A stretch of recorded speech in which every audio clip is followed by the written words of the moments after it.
Yo, Twitch. G2 with the 12 months. Thank you, G248. 1 year's insane. Hey, everybody. Happy afternoon. Happy December 22nd. We're getting close to Christmas. Over here, my wife's birthday is Christmas Eve. Busy time for me, but we got some time for Hearthstone. We got time for duels. We're gonna do duels. Then we're gonna do standard. I want to play this new aggro mage deck everybody's playing. And then we're gonna try to do a little Marvel Snap as well if we have time. So, trying to squeeze in a little bit of everything. Squeeze in a little bit of everything. Just posted a Snap video 2 minutes ago. 5 minutes ago. Want to go check that out. Yesterday's Snap video doing pretty well. Actually, all the Snap videos doing pretty well lately, to be honest. Honestly, all of my videos doing okay. Hearthstone videos doing pretty well too, to be frank. Not having a bad month after all. Not too bad. Can't complain. Can't complain. For my kind of videos, which are just gameplay focused, doing pretty dang well, I gotta say. Pretty dang freaking well. It's that time of year when everyone's inside and hating the outside. Yeah, there's like a historically terrible cold out right now this week. Cold front all across the US, I guess, really. They said it was a -30 wind chill here tomorrow, which is crazy. Crazy. Tried your Agatha deck, lost like 5 ranks. That is roughly to be expected, yeah. If you guys gotta, that's the plan. You know, that's why the very beginning of the video says, "Hey, this deck Agatha's a terrible card. Don't use it to rank. It's for fun." Tremoodius with 45 months. Let me read all that. I was talking through it. Finally maxed all the mercenaries in Hearthstone. Wow, 20k renown left over. Not sure what to do now in that mode. Yeah, I haven't been sure with that for a while, but well done, dude. 96 right now at Snap. Oh, I remember last month you were having a little bit of you couldn't quite get there on the final day, right? If I recall. That's awesome, dude. You're way ahead of pace this time. 96 is insane. All right. Let's play some duels. What are we gonna play, guys? I've really still not tapped into many of the new mechanics in duels. So like, you know, I haven't really done that much concoction rogue. I haven't done any like undead priest. Like we've mostly done death knights, you know. Hunter, we could do arcane hunter, but we did try that once, as I recall. We could maybe do undead priest. It's kind of aggro-y, kind of smorky. That's not a bad idea. We could do fire warrior. Like an enraged fire warrior.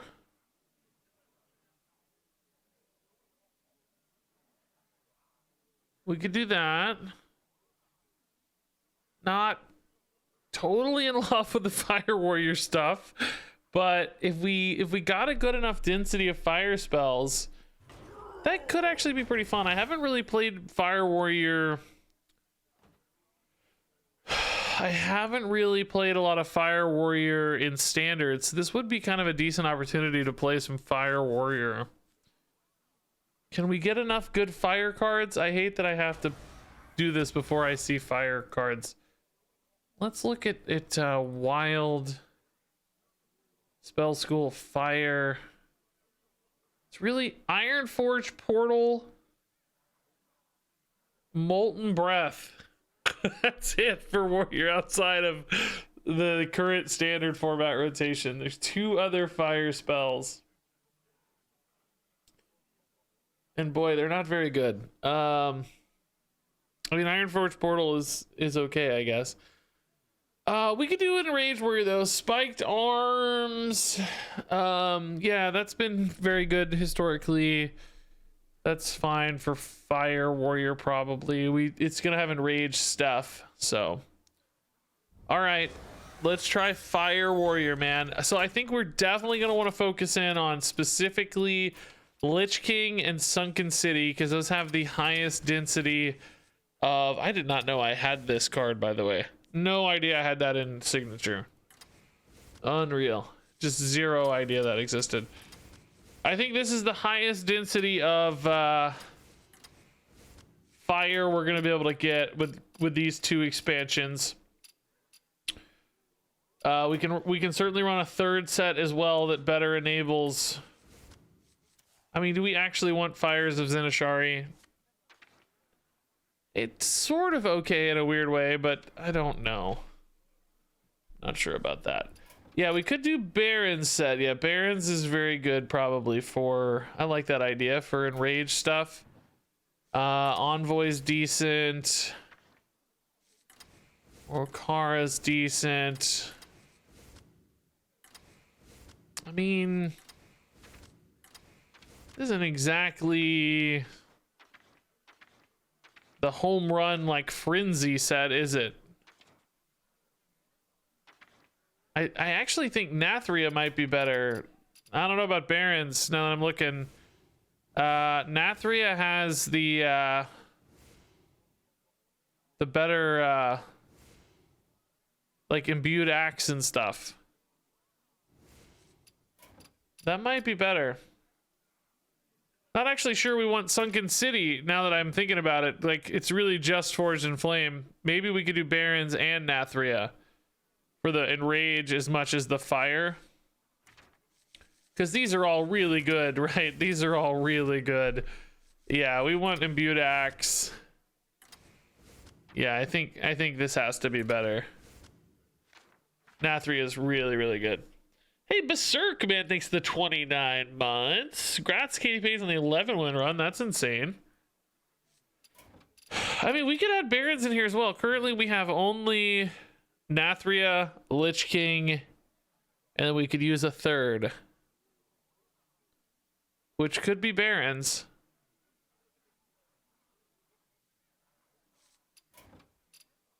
Could be Barons. Do we have enough card draw? This stuff helps a little, the fire stuff. What's good in Barons? Rokara's kind of good. Sourfang, Kresh is kind of nice. Are we gonna get a bunch of Barons buckets that suck though?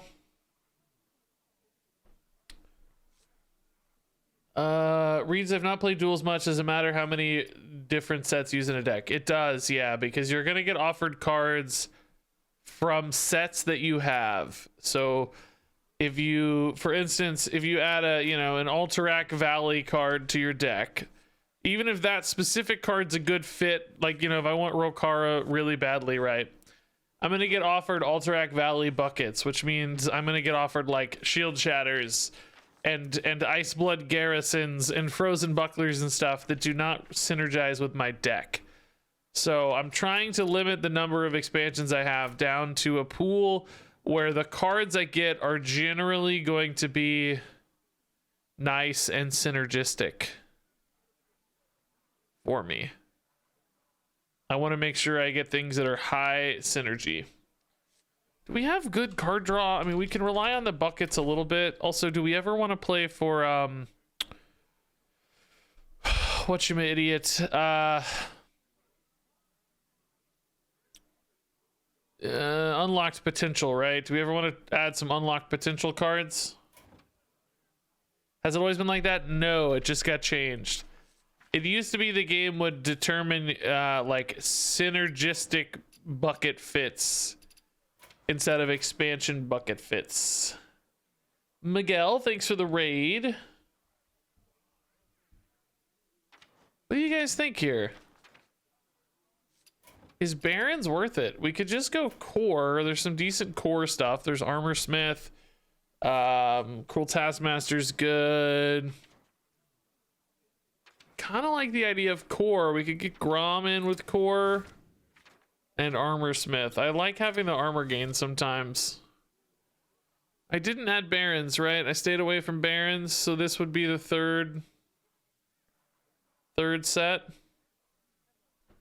Kind of like that. Core is too big.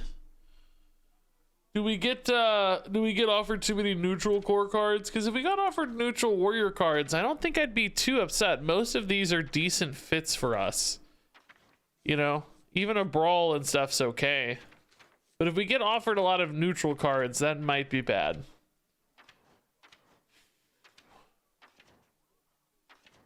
There is some nice stuff in neutral too, though. I mean, there's cards I don't hate.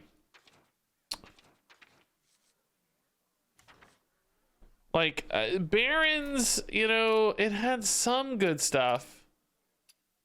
We like Baron. Can we do better than Grom and Armorsmith in Barons? I guess is the question. Maybe. Tannis. Crash is solid, but slow. Did I enjoy the World Cup final? I did. It was really, really fun. Yeah, and I can imagine in Argentina it was absolutely both terrifying and amazing. Congrats, I guess. Have I tried out Dragon Paladin in Duels? Not yet in Duels. No, that's a good idea when we get offered Paladin. Store that idea for sure. That sounds like a lot of fun. Okay, I think I'm gonna stick to the core plan. I'm sure there's a good argument for Barons as well. We'll learn a little bit at least here, but let's try this. Enrage, Fire Warrior in Duels. Yeah, the World Cup was crazy fun to watch. World Championship and Hearthstone was the same day as well. I had to record the Hearthstone World Championship, like watch the VOD. I didn't record it, you know, watch the VOD is what I mean. But both were a great joy.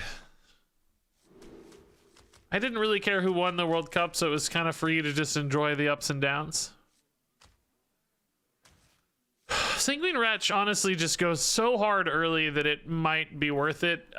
Smithing is also just crazy damage follow-up as well. Just because the sword, even if that does not hit a charge minion, we might just be able to overwhelm them here. Like, we don't have to do... We need to maybe go fast.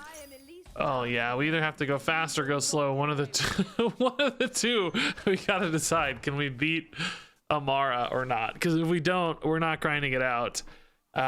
Let's just see, I guess. Crazed Wretch on... I mean, this seems like a good Crazed Wretch to me, right? Let's just go. Let's make them have it.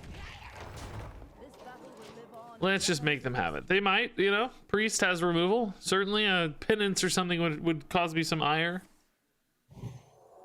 Okay, we're back in it, man. We are back in it already. Aren't we? We're already in it. Oh, man. I guess Armorsmith's probably the better target here. We have a lot of weapons, so I'm going to hit face every turn for sure. Armorsmith is good. We can probably just... Well, I mean, we'll see what we find, right? But... Weapons Expert is a pretty solid buff, yeah. I have some card draw in hand, so we're gonna chill on that. Gonna tempo a Sun Fury champion here. I think having a minion on board, if it can stick, is really valuable for additional attack upside. Of course, I would have preferred an Armorsmith to tempo, but what can you do? 2 out of 7. That's bringing back a Shadowed Spirit. So hit here pushes that to 3. Push it even more here. I'm just thinking, do we actually have any lethals yet? Doesn't seem like it quite yet. This is well, hold up. What this is? 3, 5, 7. We are so close to lethal, right?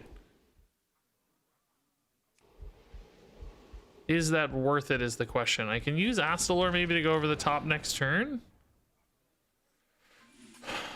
This actually goes to 3. Are we 1 off lethal?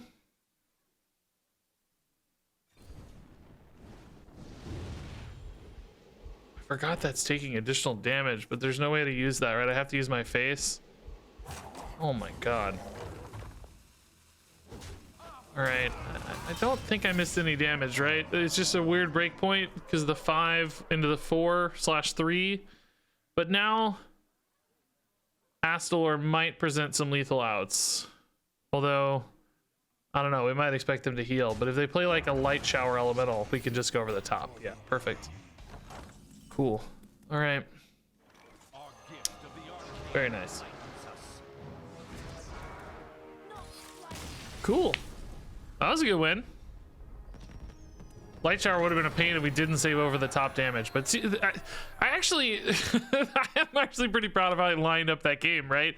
Like the tempo Sun Fury ended up mattering a lot because we needed the body on board to have an attack, which I identified. I identified the light shower elemental. I identified the penance, even though that went really poorly. But hey, Flora's Lava is great, man. This is fire themed too. The theming is amazing. So really high aggression here potential. Okay, so this is a Lich King bucket, but not exactly the early minion stuff we're looking for. This is too many imbued axes, so really clunky. We already have a lot of weapons. I forgot to run Patron for this. I was realizing Patron's so good, but I guess that would have required a bucket consideration. Trinities, that happens to me all the time, man. Anytime I lose 8, I feel like I'm more likely to win 8. Something psychological changes in your brain. I mean, I like Deckhand and Brave a lot, and Gorehowl can go face. I'm thinking the Core Rager bucket here is probably my best bet. These together just don't seem worth it on their own. Only one taunt minion currently. This feels like the best fit. Bloodhoof Brave's pretty insane with Flora's Lava. Now, Deckhand will die, so she's not perfect for Flora's Lava, but the discount is still relevant, right? We're still cycling her into a discount, if nothing else. So, do we think that's okay? I think that's okay. She might also just be a nice, easy activator on an Armor Smith or Extractor or something, since she's paying for herself and can occasionally get an upside along the way. Should be okay.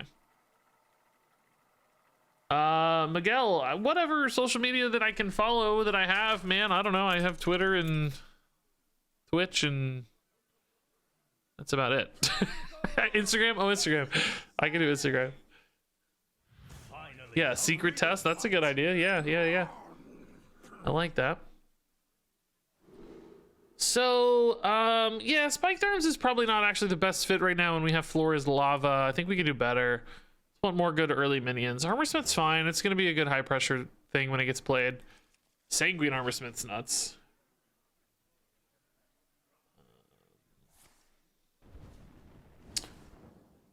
Oh, you already did Instagram. Okay.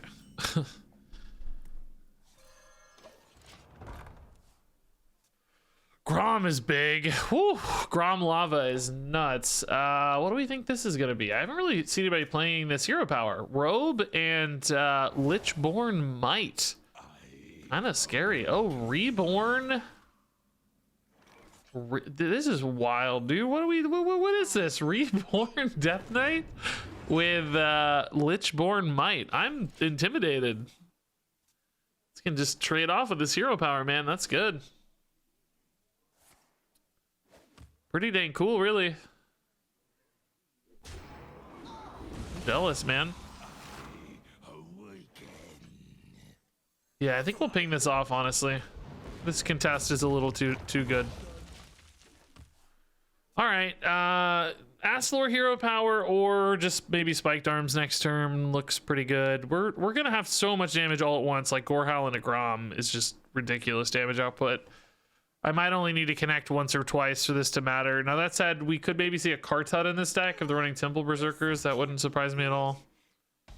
Feels like the kind of thing a Kartut would certainly play too.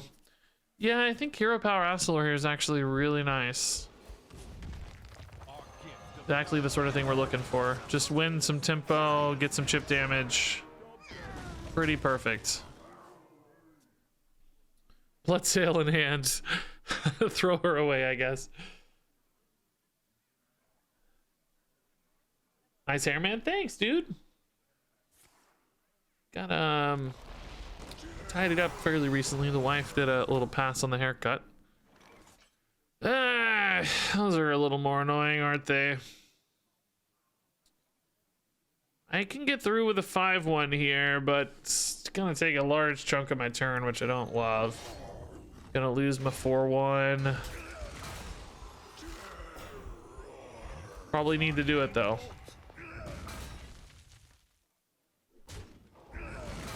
Still ultimately pulling ahead a little. All right, 15. It's just how many taunts am I gonna have to deal with, right? Maybe Asalor can still get me there. Maybe Gorhal can just start eating taunts for a while. Definitely want to be attacking with these weapons every turn. Okay, those don't have taunt. That's nice. That's really nice. Olgra pretty much tidies that up. The thing is, my 5-1 will probably die.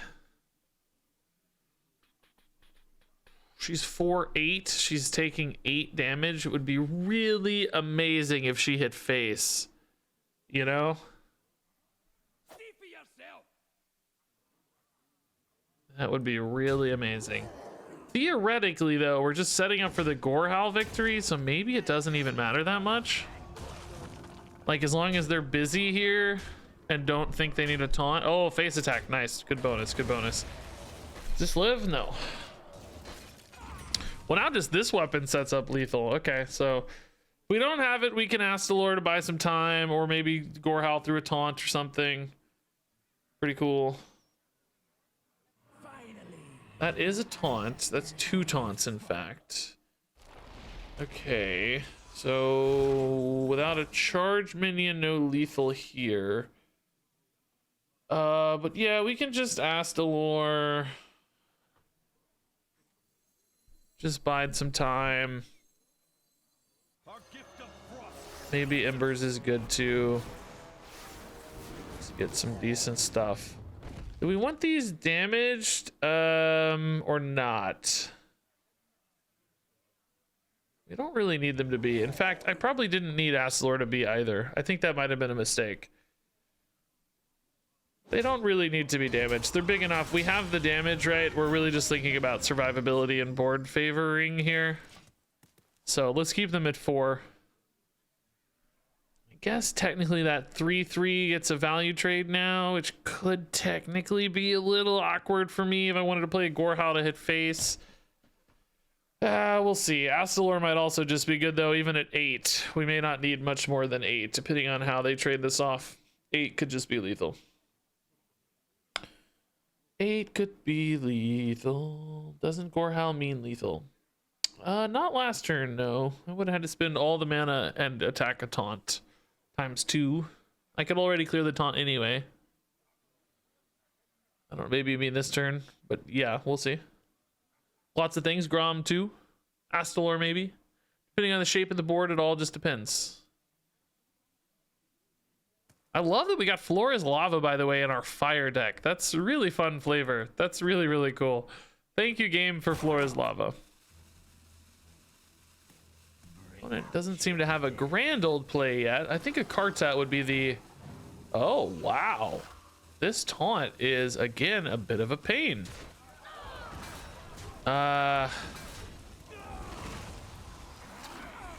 Shoot.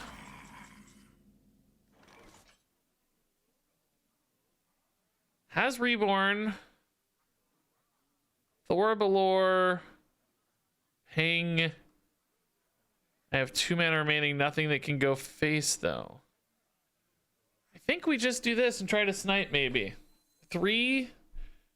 It's not, we're not hitting 3 to face. What am I kidding? That's not gonna happen. That's so unlikely.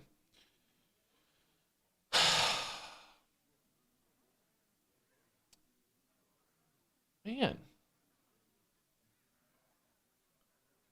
Do we wait on the Gorhal to go to 16? Like, do I just take a downturn here? Because I could just, like, Thorbalor ping and be a fairly happy person, I think. Like, I'm not dead yet. I'm just getting through the taunt, setting up for Thorbalor to clear a taunt next turn. I think this is simpler, right? Maybe I don't even bother to ping. Maybe I just Light of the Phoenix. It's no, because I need the Light of the Phoenix next turn. No, that's not right. We want this. Right. That just gets the Gorehowl cheaper in case it matters. I don't know if it will. So their taunts are gone here as far as we know. Astalor, still fine. Light of the Phoenix can be lethal. I mean, if there's no taunt, of course, anything's lethal, but we'll see.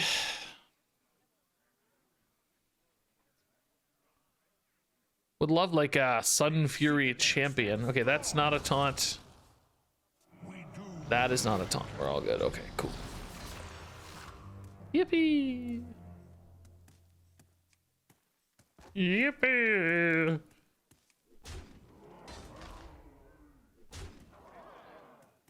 This is a cool hero power. It's been good to help them keep up on board, right? They don't mind sacrificing the value because they're giving up tiny baby reborn idiots, but they're getting some really great tempo swing, etc. It's cool.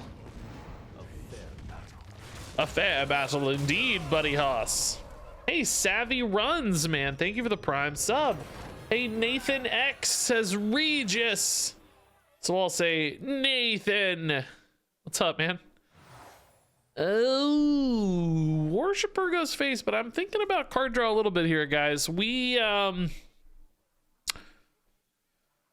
don't know, man. We haven't needed it yet. We've had decent value per turn. Late in the run, though, are we going to need it? Worshipper definitely a great fit for our deck. I mean, a 4/3 that's got big pressure, like that's a really good fit for us. Just thinking about a little later down the run where Looming Presence becomes more important. Because we're not going to get there on our first wave of threats for long. I think I'm going to take this to be safe. We really don't have much card draw. Well, if we get a bucket with more card draw, we'll be sad. But if we don't, we'll be happy. Yeah, this looks pretty good. More fire synergies for sure. Blazing Power can be big damage. Riot's not bad for us, but Reveler's pretty weak. So let's take Thorabalor times 2. More Thorabalor. For me.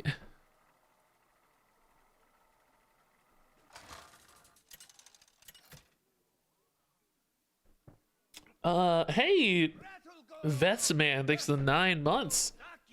Vestman 7 or Vestman 9? I think you got it wrong. Need to update that username. Maybe wait till next month. Vestman 10. Whoa. All right. Do we ever keep a Brave? I honestly think we might. We don't have that many early game plays right now. We got a lot of stuff that's 2, but not really playable. Let's just make sure we have something to do fairly early. Crazy Wretch is certainly a good plan, though. Is Queldalar still a 6 mana 4/4? Yes, yeah.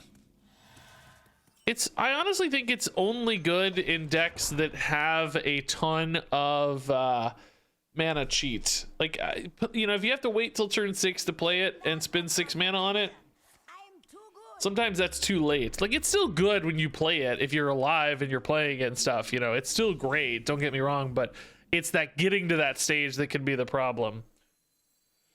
So hear me out. What if we Armor Smith first and save the Wretch for later as more of a surprise here? Hey, Grin Villain, thanks for the 400 bits. Happy holiday week indeed. Good time to be kind indeed. Happy end of December to all of you.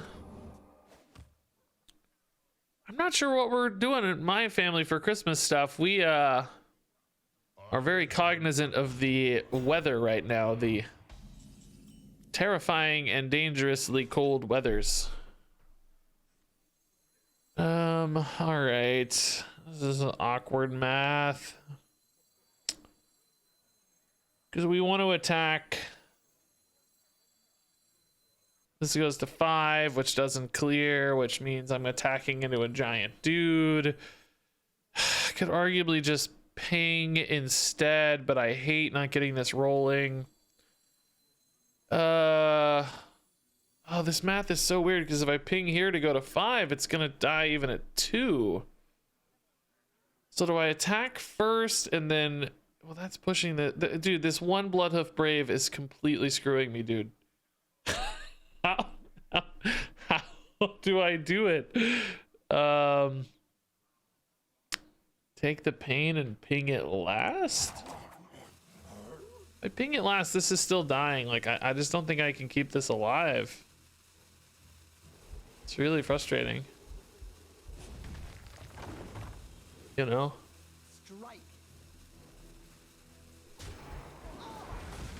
Just gonna do it the right way, I guess, and just feel really bad about pinging instead of playing my 3-drop. Hopefully the Imbued Axe gets good though. Maybe it even gets infused and we feel better about that later. Oh, Secrets are gonna put me super far behind though. My own card was a disaster against me. Oh god, if that's objection, I'm really sad.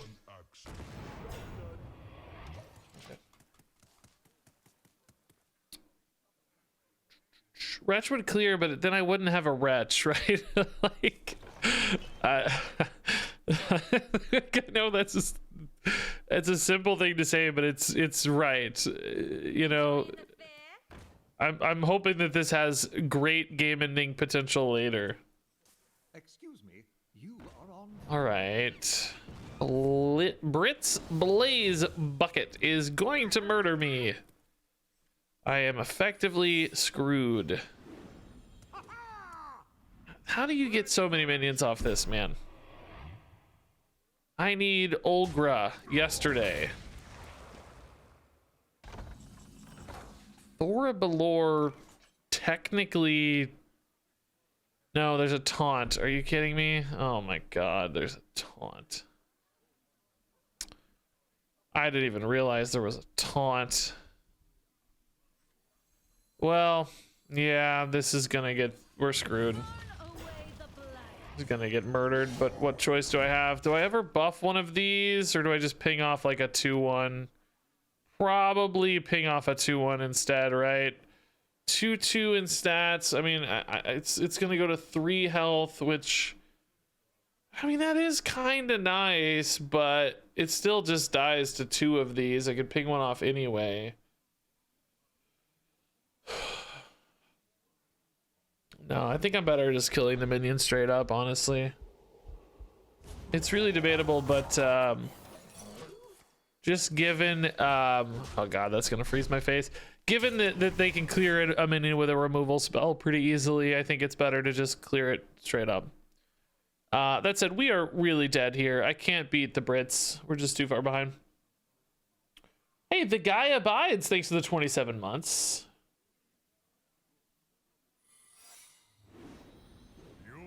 So, okay. Those are bigger. Bigger here doesn't really matter too much, other than I can't easily kill both of them, perhaps. Thoraballor hopefully can kill this Brits, or we're just completely screwed. If it gets objectioned or whatever, we're just completely, utterly, absolutely screwed. Okay. God, this feels so bad. I have to hit the Brits though instead of the water elemental, right? Like I don't have a choice, right? It's just continually getting worse and worse. All right, at least a little armor back here. I think this works the way I think it does. Yeah. Okay. So Thoraballor we can bring back. Maybe between Wretch and Ballor, we can start to stabilize a little bit. Ping a 4-2. Like, there's possibility here, but I think we got too far behind. Something like an Olgra would really be the home run, maybe.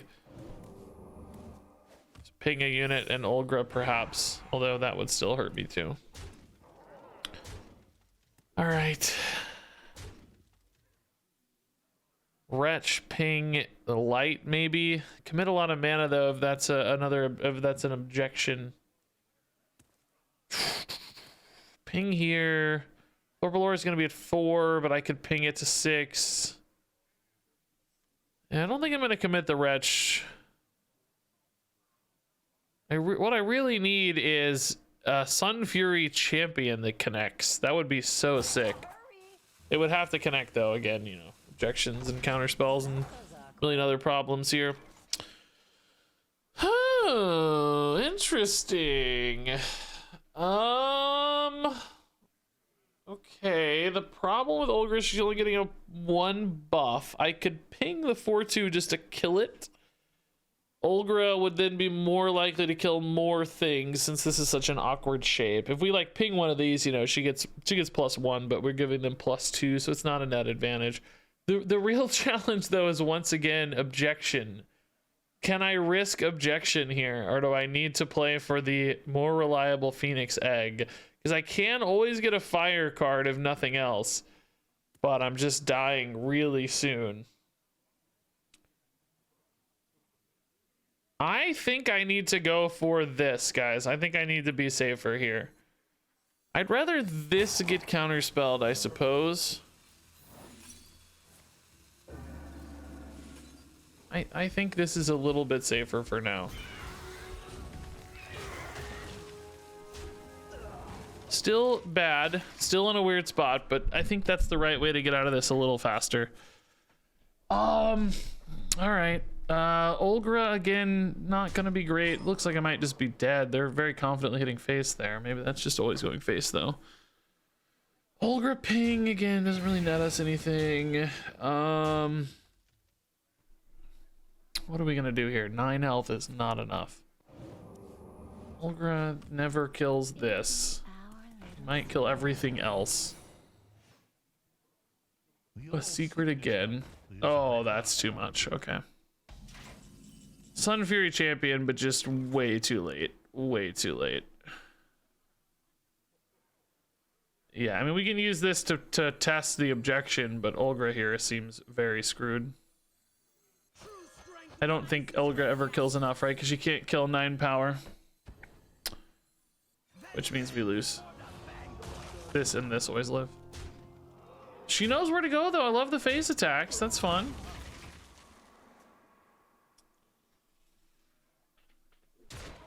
Thori is a bird. It is a bird, but it's also an elemental. Phoenix is being both. It was a tough game. They didn't even really hit a be our guest. They just beat us on straight up Brits tempo.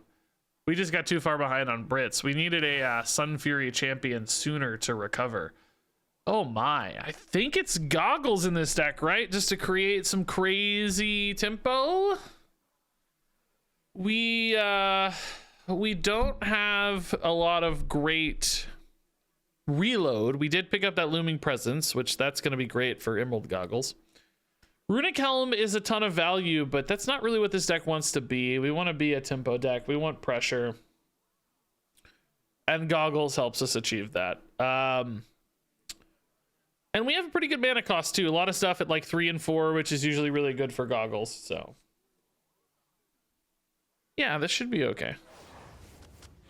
Should actually be pretty good. Let's reframe that. That should be good. Oh my god, another Thora Balor. I mean, Thora Balor's for 2 mana with Goggles is really quite good. We like Grom, don't love Sea Giant and Saber. We actually do like all 3 of these cards. The weapons experts in particular are only 1 mana and their card draw. That's pretty dang good, guys. We need card draw for Goggles. I think we actually take this. As fun as the Thora Balors are, this is really hard to pass up. This is pretty much a perfect Goggles bucket. Now, Riot is a little bit of a liability because it could kind of get stuck in the Goggles, but the experts are so insane that I think we have to take these. We need card draw to reload Goggles. We have lots of weapons too, which means that we're not going to run out. Okay, if we get the offer that other bucket again later, I think we'll be quite happy to get another 2 or 3 Thora Balors. That'd be fine. More Thora Balor. Blazing Power, really not the right card to be in this slot. Deckhand's just complete garbage to us. Let's look for, a weapons expert or something here. God, I'm going to be so angry if we hit Grom, but or Gorehowl. Even an Olger would be bad. Anything else though, I mean, there's only 3 cards that would be terrible in this slot. So if we get one of those 3, I'll be really sad, but otherwise we're good to go. So unlikely. Oh my god, dude, it's so unlikely to get that in that spot, man. I cannot believe it's 3 out of 22, man. Oh, so frustratingly unlikely, man. Oh, just a complete and utter just oh. I am unreasonably frustrated. Just unreasonably frustrated now. I don't know if killing Sour Fang's worth it. I get damage, but it's like, well, it's only 2. Endurance train, dude, endurance training Sour Fang is actually really gross. And inspire, I can't keep killing this. No, this is an insane, oh my god. I can't kill it. It's gonna murder me if I kill it. Like, I can't. That's so insane. That's such a ridiculously cool combo. I'm not even mad about it, honestly. That's so sick. They get a 2-mana Sour Fang always, and every time it discounts another card by 2. That's so cool. It only costs them 2 health. That is absolutely worth it. Man, that's fun. What a baller. You can't be mad about that at all. Everything's so cheap, dude. This is a cool deck, man. Legendary Sour Fang. Look at this. Are you kidding me? And I have this idiot just stuck in hand. I would actually be able to keep up with his tempo probably if not for this idiot right here. So frustrating that this idiot's here. None of my weapons are playable, right? So I just ping the 2/1 honestly and just play Grom next turn and hope to recover, but I don't think that's happening. If I go for Thor Balor, the problem is I'm not playing a fire spell next turn. I'm playing Grom. I think this game would have been winnable. Oh, that's 2 mana. I forgot I played the idiot. I forgot I played the 2/1. I actually could have played the Imbued Axe. It would have been way better. I'm stupid. Forgot about the idiot pirate. I'm so tilted by this Grom, man. I think we could have won this game. Like, with a good Emerald Goggles, this would have been a winnable game, and instead we hit one of the literally the worst card in the deck to be in this spot, right? It's so frustrating. Now they just have endless Astalors and I never win. So tilted. And that's gonna be a minion, and I'm just gonna absolutely rage quit. So insane. How just cataclysmically unlucky is that? Man, Hearthstone frustrates me a lot lately. I get really frustrated playing Hearthstone lately. Thora Balor instead of Grom. This idiot, right? I can't.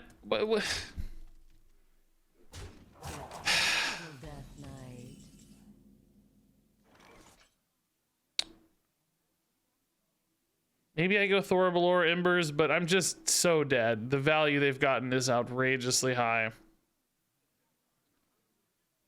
I'm cool that we hit I'm glad we hit a cool deck. Like, I haven't seen this deck before. This opponent's deck's really, really cool. I'm just so annoyed that we hit the worst card in my deck.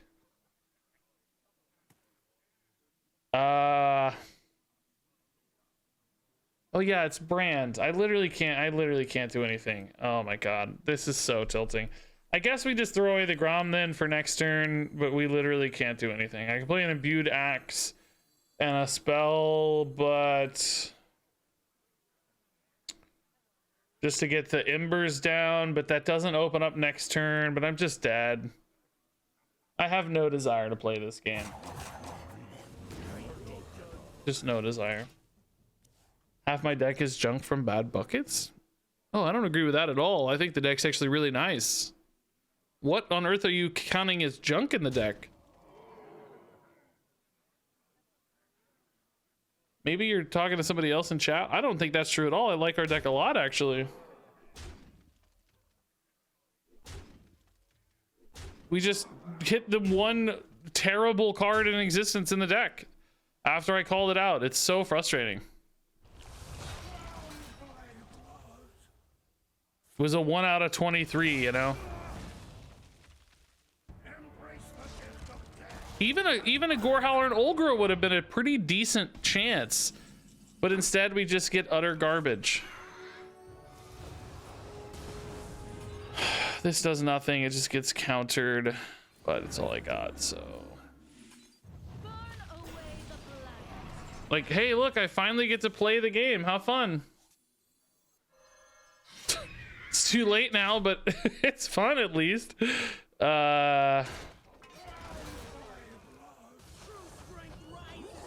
Nothing to even hit here.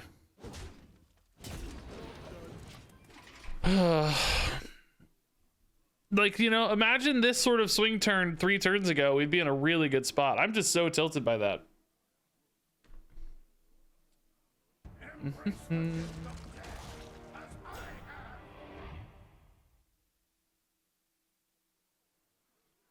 Hey, Mr. Hanky Pie. Nice, dude. Big Shaman's a fun archetype. Oh, that's funny. Countering big spell mages with from the other side. That does sound like a nice redeeming loop. Yeah, I like that a lot. That's fun. So I guess we still rip this, right? We need stuff. Oh my god. Is that... Am I crazy? Like, that is actually a... Is that a... Yeah, that's a second raw Astalor. Yeah, that's not one of the copied ones. This guy's deck is cool, dude. I really like the idea of the Sour Fang endurance training.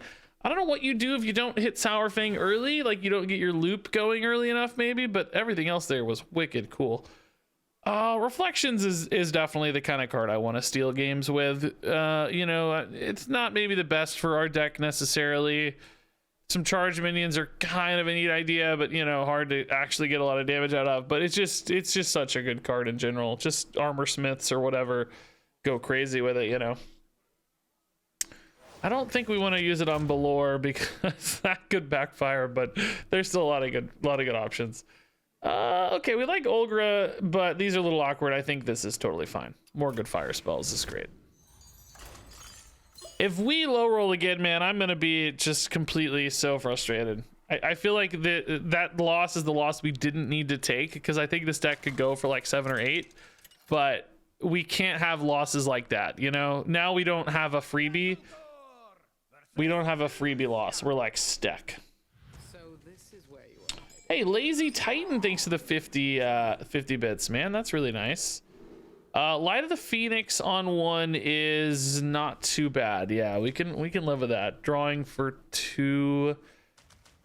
I wish it was more high tempo, but it's not too bad. I wish we were on coin as well. Maybe the opponent will cast a spell on turn 1 and it'll cost 1. Oh no, we're going first. That won't happen. Would still be pretty nice though if it did cost 1 for later, because I could play that in Embers on 2. So hopefully the opponent hits me somehow in one way or another. Oh my god, the hand is just all the same cards. Look at this. It's perfect. 2 goldens and then 2 normals. That's funny. Oh, they didn't hit. Dang. Okay. That's still fine. Olgra's not perfect. Could clog up a little bit, but not too bad. I don't think. I think we'll be okay with Olgra.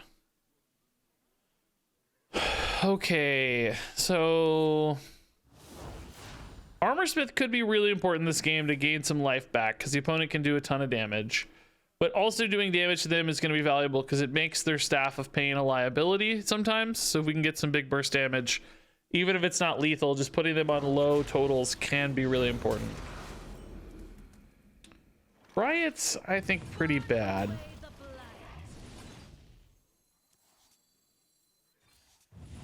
Okay. I will totally play an Olgra, no problems.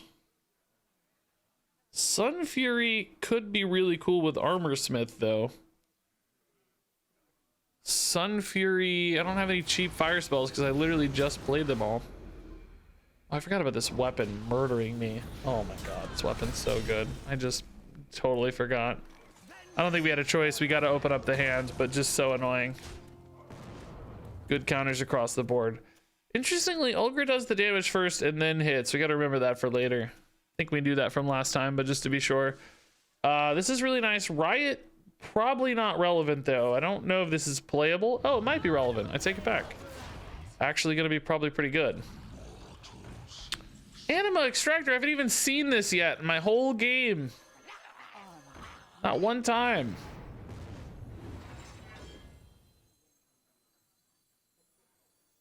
These are always still able to attack afterwards, right?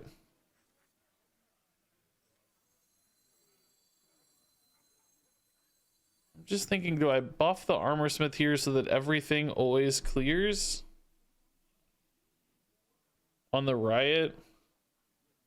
Still get to hit for a lot. I think it's probably okay, right? Just to make sure everything always clears and I don't mess up the hits.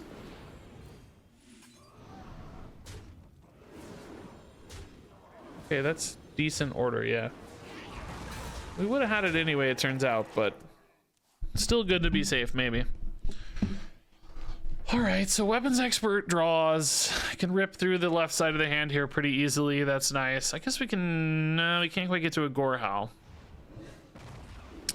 Void Shard into Holy Smite. Okay, with the Armor Smith up still is pretty nice. I like to see that. Hitting for a lot of damage here too, man. This is really nuts. I think we push for even more, don't we? This is almost lethal. Is it lethal? I didn't check. Oh my god, it's really close. Wow. Okay, now they literally can't cast a shadow spell. Unless they heal first. Okay. Void Shard's a little bit of a heal. They're like armoring me up this whole time though, it's great.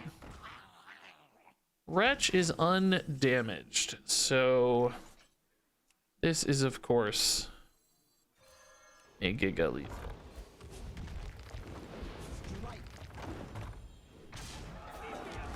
Cool. Good win. That is what I expected last game, right? Just absolutely insane tempo, crazy damage output, and Grom screwed us. Yeah, presence is actually perfect. Exorciser does have some value for us, that's for sure, to silence through taunts and stuff, but I'm hoping with rush minions and weapons anyway, we can kind of still satisfy that goal, but I need this reload. I need this reload. Ugh, this is finally the worst buckets. These are the bad buckets we've been waiting on. Ugh.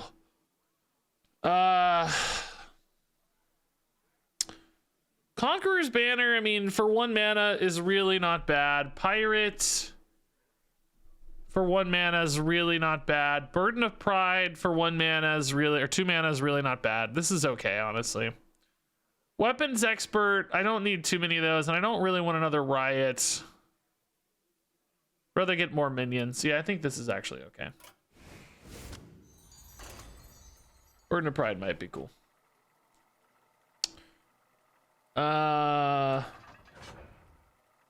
Unholy Frost DK with this stuff. Yeah, Buddy Haas. I think we talked about your name. Yeah, I think I said, hey, Buddy Haas. Were you Psy? Yep, Buddy Haas right there. I literally said, hey, Buddy Haas. Something of that nature anyway. Yeah, Armor's on the 1, Burden of Pride on 2. That's totally fine. Yeah, that's a good hands. We don't need to get fancy here. Yeah, of course, the Burden of Prides aren't going to be big, but just bodies on board's awesome. Just stall, disruption, get pressure, protect the Armor Smith for damage, you know. Cool stuff here. Warlock's always scary. Crazy tempo off their discard. Crazy late game off Jailer. Like, we got a crazy healing off Killmox. We need to win before that comes. Yeah, this is always terrifying. Really hope this Armor Smith lives as a threat on board. I need damage to connect, not just tiny little burdens of pride, basically. Oh, God. So big already. Yeah, alright, this is nice. I think we're gonna go ahead and coin the Weapons Expert. Strike. Yeah, Gorehowl is certainly not my favorite. Would have preferred a higher tempo weapon, particularly, of course, Imbued Axe.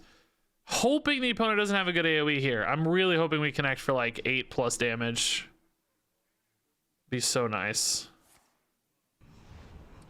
That is not an AoE, but they could get a good discard here, like deal 6 or whatever, chip through some stuff. We're gonna play Astalor no matter what, just to get the hands moving, I think. Hero power here is great. 2 damage, I don't love losing, but we're happy to just keep things grooving, moving. All right, big damage incoming. Yeah, that's nice. Riot into Thorbalor.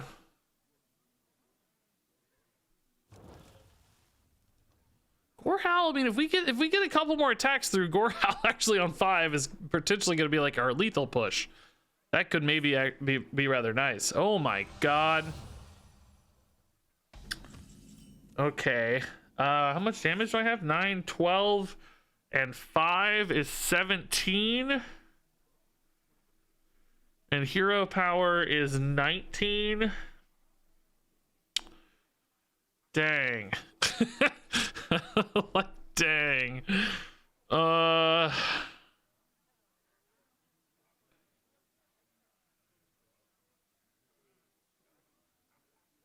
19 is not lethal, obviously. Man.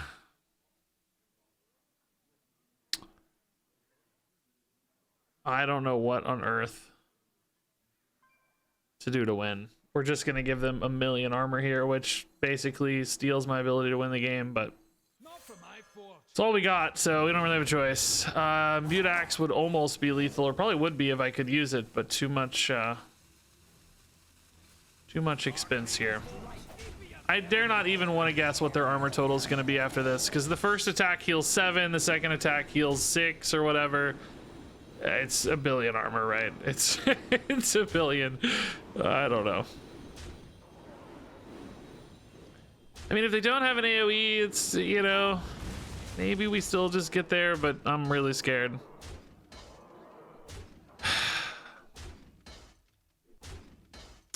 It's a good play by them. I mean, good spot. Like, just gotta stay alive. Now they have the idiot 7-drop guy, too, we gotta worry about healing 1 million. Currently, we gotta get through this armor, though. Oh, he's coming down next turn. Great. It's exactly what I wanted to see. And my board is gone, so we lose. How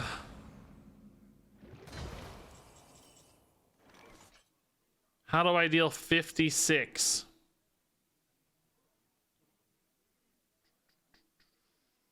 Riot makes them all heal 7, they die simultaneously? You might be right. The way Riot, they got to 49 armor, didn't they? Wow, that's frustrating. That's actually really frustrating. Is it more damage than to kill them 1 by 1 or not? Because I would have lost attacks. Somebody do the math. I had like 17 damage on board or something, 15. Surely it's more to do it without the riot.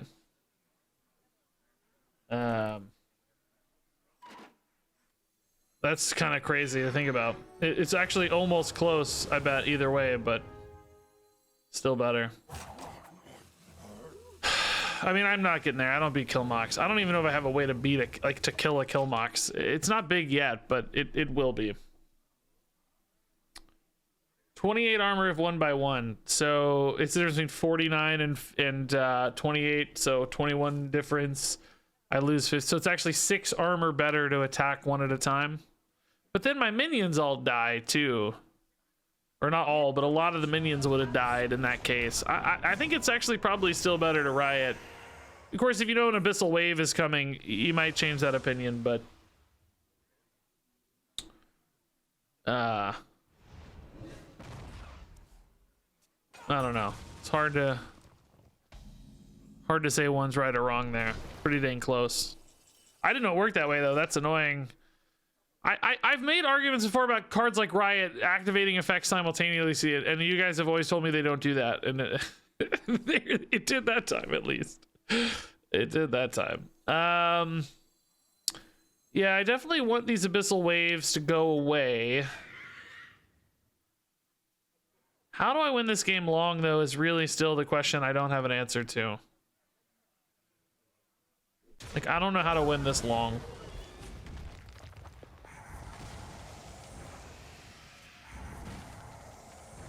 I'm not super worried about this, am I? We have a fair bit of life. I think we just continue to try to tempo. I will burn a card, though. Does that matter to me? What am I doing instead? Just equipping a Gorehowl, perhaps? Feels like I have a lot of weapons to move through. I don't really want to just equip a Gorehowl right now. Maybe it's honestly just Imbued Axe Curse. Maybe even Spiked Arms is better. We don't have a board yet, so the axe is probably better later. This seems fine. How do we win, though, guys? Like, I don't know how to win. Reflections could steal a win somehow. I could try to grind them out with Thor Balors, but that's not infinite. I'm going to lose a Jailer eventually because I can't deal with that kind of board. I've got 1,000,000 health to kill still. This is Zakul, maybe? Okay, Zakul's gross. It's annoying.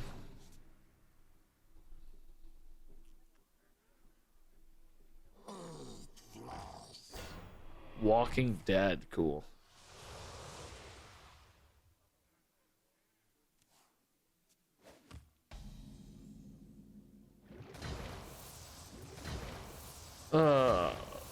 I'm just so over this run, man.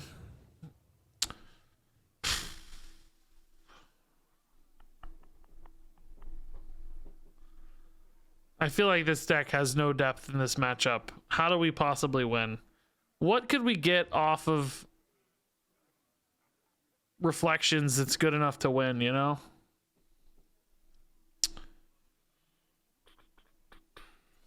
I just don't see anything good enough. This awakens a Thora Balor, but I gotta buff something to do it. Like, are you kidding me? Gorehowl hits a taunt. I want Brand to die, but that's easier said than done at the moment. Taking 11. It's not really the end of the world yet.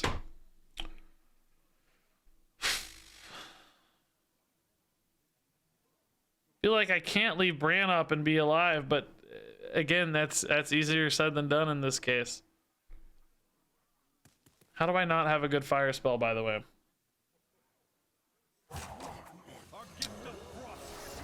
Just absolutely brutal, man.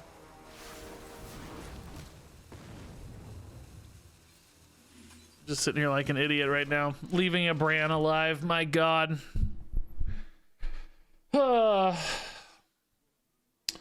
Reflections Zakul? That doesn't work the way you think. I don't know what way you're envisioning, but these aren't your curses. They're the opponent's. We've tried that idea before. It's a cool idea. I guess that's what you're thinking, but it doesn't work that way. It has to be the ones you put in the opponent's hand or whatever.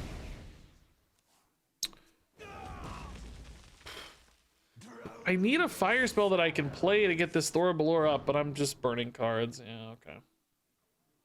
Yeah, I think this run's over, man. I'm so tilted on this run anyway, honestly. I really like this deck though. I want to do this again. That one game that I feel like kind of got ripped out from under us. I'm still begrudging that game, right? I'm still thinking like that was the game. That was the game I needed. Extractor Reflections.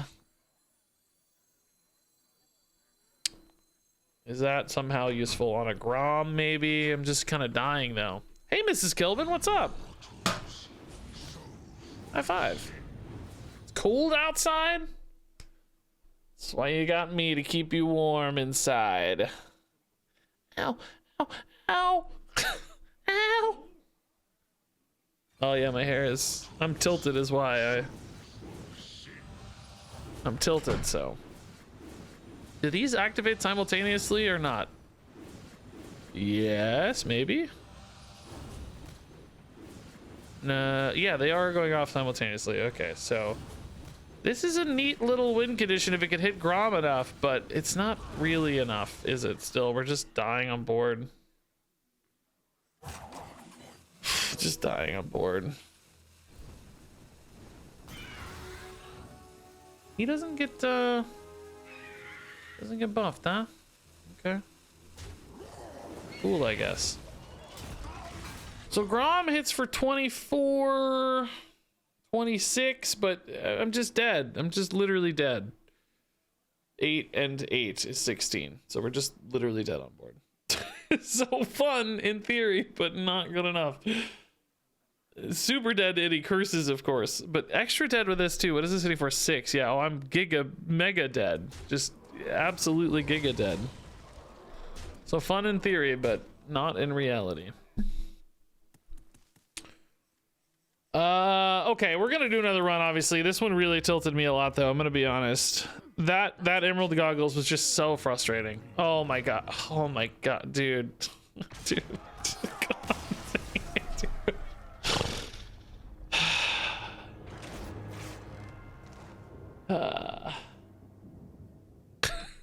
Just absolutely, that run just absolutely fell apart so hard. All right, the extra Grom on top. Yep. Okay, all right. Oh, you know, we could do that that Death Knight legendary Death Knight thing we saw, endurance training Death Knight. That sounded kind of cool. Was that with Scarlet? Did we see what yeah, they had Blood Parasite. Did we see what treasure they had? Maybe just Crimson, maybe Scourge Strike is still not working correctly, right? But probably still good when it does work. Probably the best bet anytime it works. Which it will work occasionally.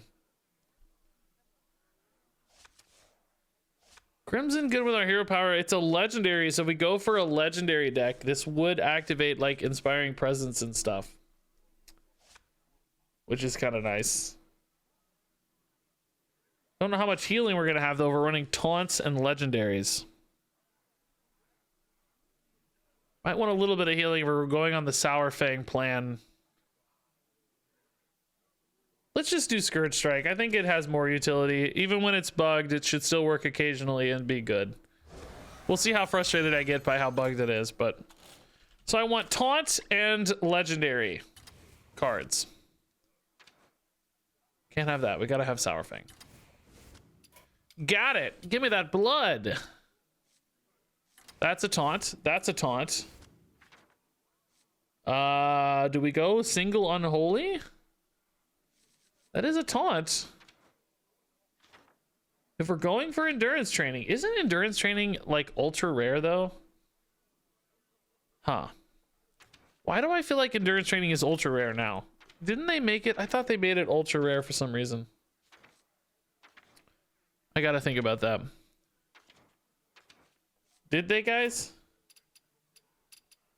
Did the opponent just get wicked lucky and we're playing for like an unreasonably unlikely outcome, you know? Or is that actually likely? Endurance training is not ultra rare. Okay, good. That's good. Alpha Squid, thanks for the 18 months. Welcome, Alpha Squid. Is endurance training not less than 1? I feel like they changed it.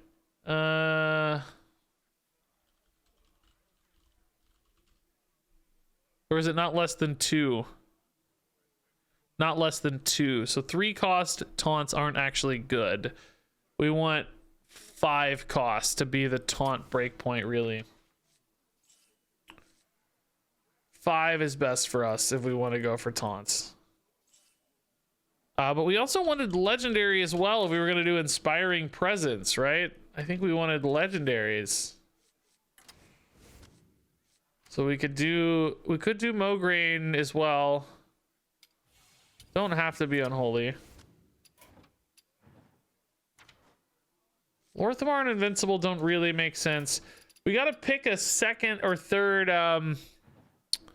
set, right? We've currently got Lich King. I cannot tell. Man, the golden cards, it's so hard to see the emblem. That's core, that's core. Do I have any Path of Arthas cards? I can maybe not get Path of Arthas and then we'll be okay. That means no Blood Boil. But I basically want more Taunt.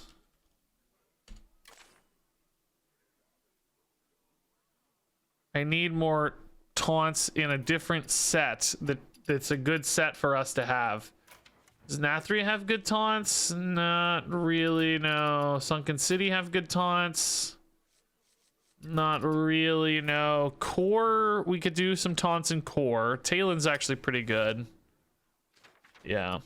Talen's a legendary taunt. Alterac Valley, that doesn't count. Stormwind. Moarg's a really good taunt. Variant actually might be pretty nice as well, but really late game. That may be too late. Did I just add a card and I didn't think about it? Talon was core. Yeah, that was free. Okay. Barons. No legendary taunt. No legendary taunt. No legendary taunt. I don't think there's going to be a lot of legendary taunts for the record. It's just to be clear. Card that's a great taunt and it's undead. We might want to think about Old Doom. Because legendary is not going to be our only plan. It's going to be legendary and taunt. And there might be some pretty good taunts here. Undead taunts are probably a good combo for us.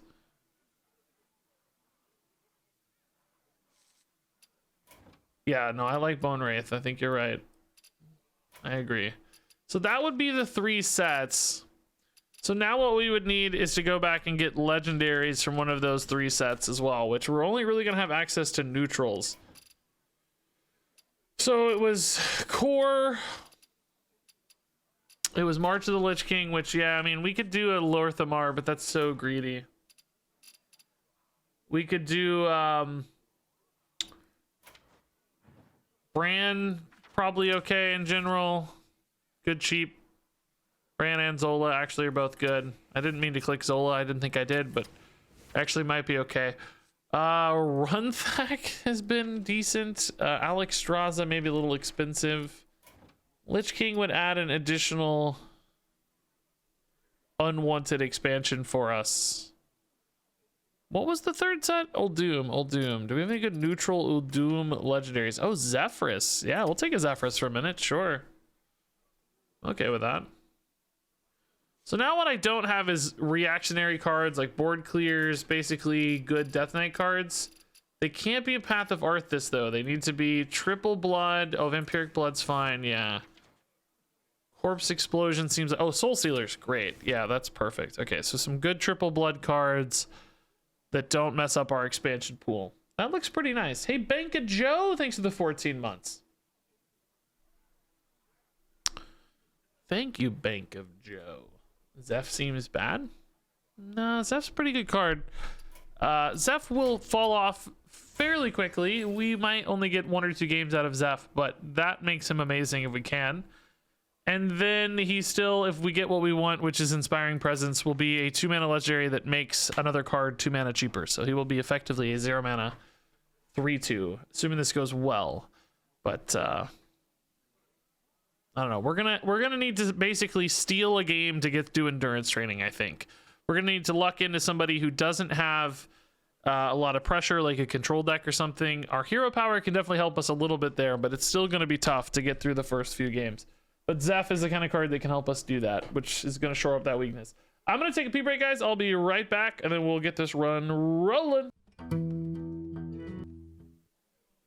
Alrighty. Let's see how it goes. Taunt. Legendary Taunt Death Knight. That was such a cool idea. I'm glad we get to be inspired by somebody's cool idea.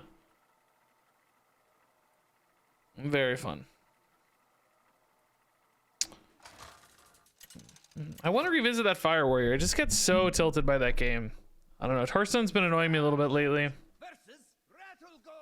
So my my tilt factor is a little thrown off. You know, I'm a little more prone to tilt perhaps than I have been in the past. Yeah, let's keep early game cards. This deck is certainly lacking that. Bomb Warrior is particularly spooky because we don't have a lot of pressure. Maybe just tempo and hit them and hit a Zephyrus or something to win. But pretty scary, gotta say. I think I'm gonna coin a Bran. I need a big play. Nah. I might still coin a Bran. I just need a really big play to win this game. And Astalor could be that kind of play. I mean, it's really not even that good because it's not dealing the damage. Just need a bigger play than I'm getting here. How am I getting out-tempoed by a Bomb Warrior, man? Like, that's ridiculous. Oh, Zephyrus is dead to Bomb. So why am I excited about Zephyrus? Oh my god, dude. I'm so tilted by Hearthstone lately. It seems like nothing ever wants to go right. Alright. We're dead already. I tried to stay at 10 for a while. Pretty hard to make that work reliably, though.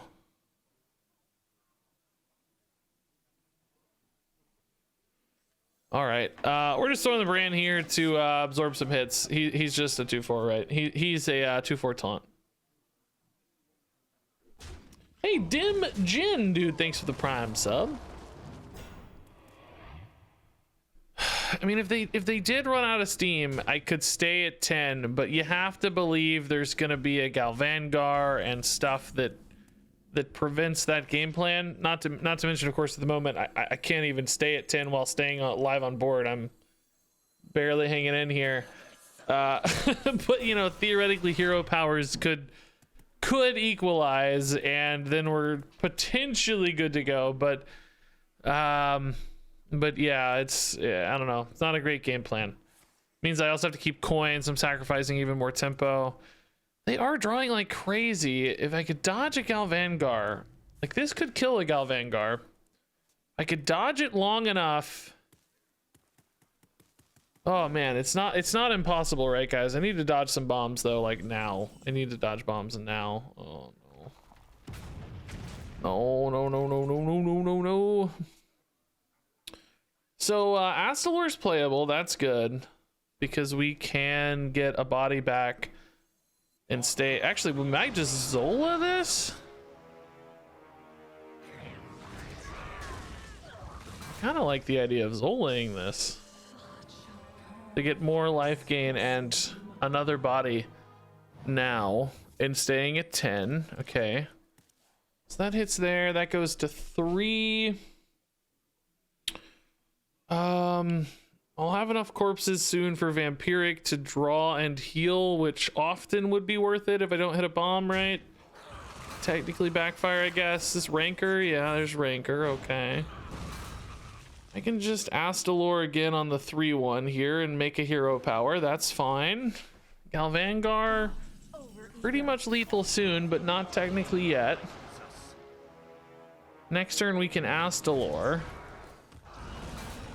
Stay at 10 while healing as well, which is nice. The problem is if they just play a Galvangar, how do I even deal with it? I guess Scourge Strike is the way, but this draws a card, so it could just kill me. We don't, yeah, see, there's the Galvangar. Oh god. We go to 1.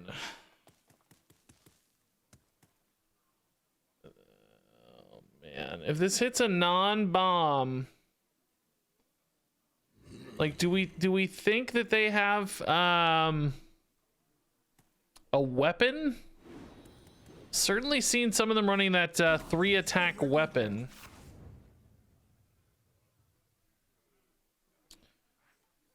I mean, I don't really have a choice, right? I just have to I guess I could play Astalor Coin Scourge Strike, but then I gotta dodge multiple bombs over multiple turns, because if I burn the coin, I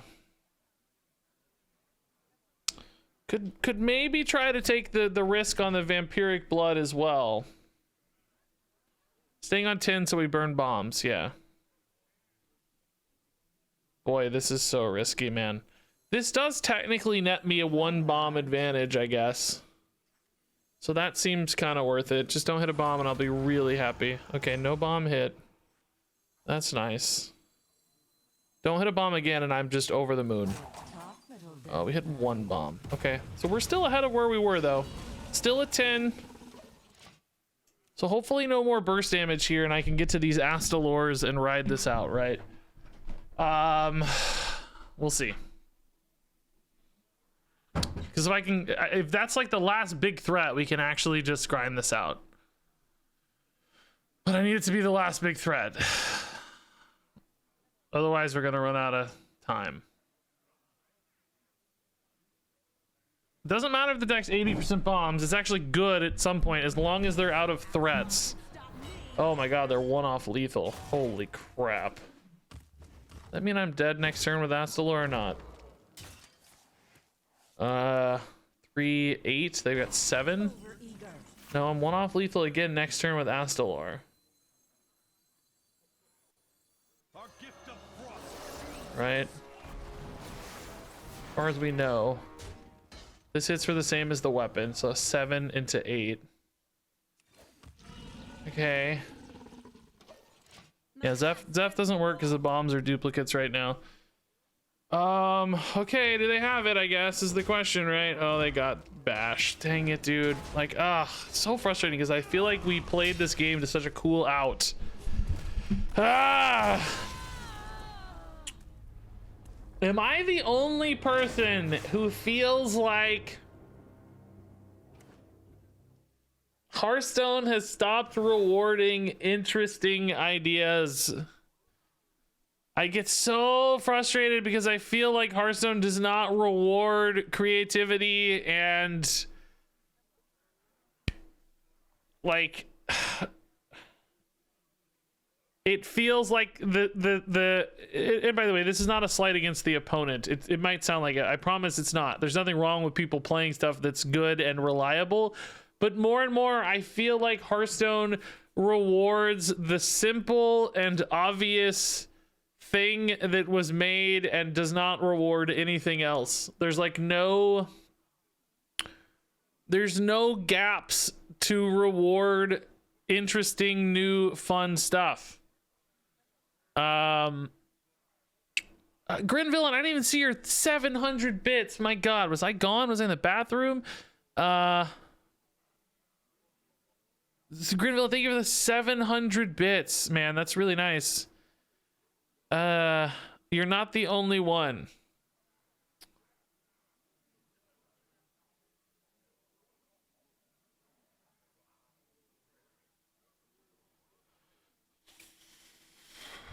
It's a card game. There will always be a meta. It's not frustrating in my opinion. It's the nature of card games.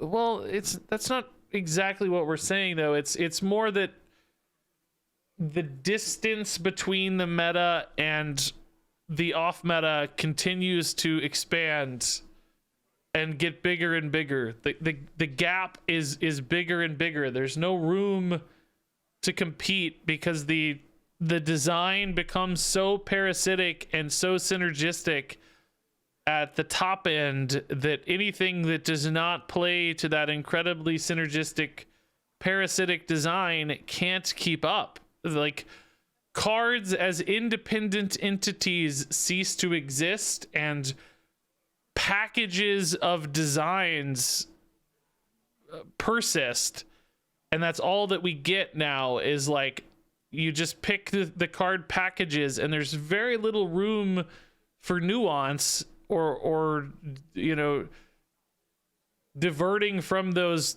parasitic packages. It's, you know, like there's no room, like does that make sense? Like they print a set of 5 cards that all work really well together, right? And those are the 5, you know, concoctions is a super obvious example. Probably not even the best, but it's super obvious. You put all the concoction cards, they all work super well together. Anybody else who takes any 5 cards that aren't meant to be this super synergistic package can't compete their 5 cards against the hyper synergistic 5 cards that were printed and designed to be a synergistic thing. So what happens is you get all the good synergistic things and they're all really strong and they're doing their work. And then if you try to divert from that, if you try to make something that doesn't play to the super obvious design, then you just can't keep up. It's just the gulf continues to get bigger and bigger.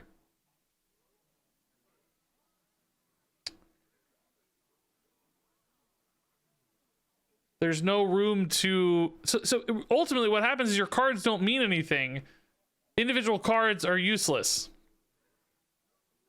Packages matter. You build packages. I mean, of course, there are tweaks, you know. Sometimes people will take a 30-card list and they'll swap out 2 things and it'll get better. Yes. There is really, you know, granular tweaks that exist, but you can't build a fresh set of 30 that's not preordained in some way and expect it to compete very well. I don't know. I keep getting more and more frustrated by that. I don't even know if that last game was a good example of that happening. I just felt like I was trying to play this really cool specific line and I had this really cool fun strategy I was trying to use to counter the opponent, but they just got too much stuff that worked really well for them and I just can't, you know, couldn't keep up. Anyway, we wanted Inspiring Presence. This is what we're playing for. We're absolutely going to take it. That's a home run pick. Really, really happy to see it. Yeah, Zeph number 2 is really not going to help. I think the no muncher here are fine. Certainly we want taunts. We're trying to hit that endurance training, so that would be really cool. Hey, Grin Villain, thanks to 500 bits. Have you looked at what was happening last year between Paladin and Hunter as compared to Priest? Priest had a different archetype each expansion. Yeah, that's another thing too, is like when the synergies don't come together, they all feel useless collectively. Like, so instead of having like 1 or 2 cards that don't work, if the little synergistic package does not compete, you suddenly have 5 or 6 cards that are all dead together.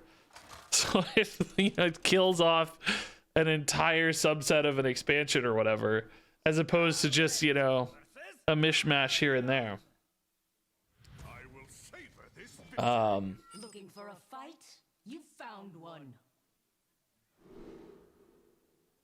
So yeah, Fell Warlock's a good example, right? Like Fell Warlock, it doesn't work, so it's just completely dead for years. I mean, they may get more cards later, who knows, but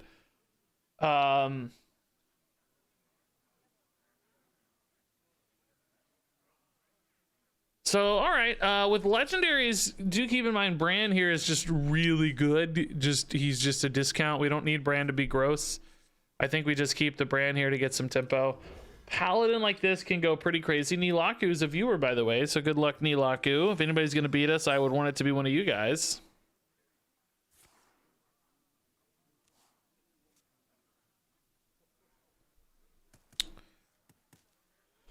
All right. A lot of you guys are expressing agreements, perhaps some disagreements as well. Happy to have you all chiming in. Thank you for your insights. I can't read everything, I'm sorry, but hopefully chat's there to read other stuff too. You guys can read to one another. How sweet. This would be pretty cool post Bran, but is it really worth it? I don't think so. Let's just get it out of the hands. Inspiring Presence in particular, right? We want to discount other good things, not 1-cost cards. So if I'm going to coin a Bran, I want it to discount something great. Oh. Well, that makes coin Bran a lot less interesting. I think it does make coin Zephrys pretty cool, though, because this is never going to be active anyway. So let's just cycle this discount, right? Hopefully hit something cool. Talon would be nice, actually, to get down next turn. Scourge Strike a little less nice, but... Do legendary taunts get a double discount with endurance training? Well, that's not how Presence works. Presence discounts the next card, but yeah, they could. They could easily go to 0 if that's what you mean. Like, if this got discounted by training and then went down another 2, off a presence proc, then yes, yeah, 100%. That's exactly how it works. All right, yeah, tempo brand's fine. Oh my god, we just keep hitting the one garbage card. Stop. Coin a tail in here, I think. Soul Stealer or Bone Guard Commander. I really got to win a game early here, guys. We got to get to that endurance training or we just cannot compete. Grin Villain, yeah, I didn't want to... Yes, I agree with you. Yeah, 400 bits, thank you, Grin Villain. I didn't want to, like, do the Snap versus Hearthstone thing, you know. I don't want to put that on people, really, but you're welcome to, by the way, but... All right, let's see what we get here. But yes, I'll be honest, yes, that is actually a big distinction where cards feel independently good. It's not just parasitic packages. Yes. That's exactly what I mean, in a way. Hearthstone used to feel that way to me too, though, so who knows? The Railed Coaster, okay, without Humble Blessings, this deck is not doing nearly as much work. Still pretty dang good coaster, my god. They have a lot of minions and no Humble Blessings, it seems. Bran alive, though. I would just wish I had a way to actually utilize that. I have literally nothing to play. Are you kidding me? Wow. Oh, boy. I know we have a greedy curve, but that's a brutal hit. Where is our Sour Fang? Where's our Bone Wraith? Uh-oh, we lose. They hit it, so now we are in trouble. Yeah, Munchers are fine for now. Gargoyle is honestly a little better technically, but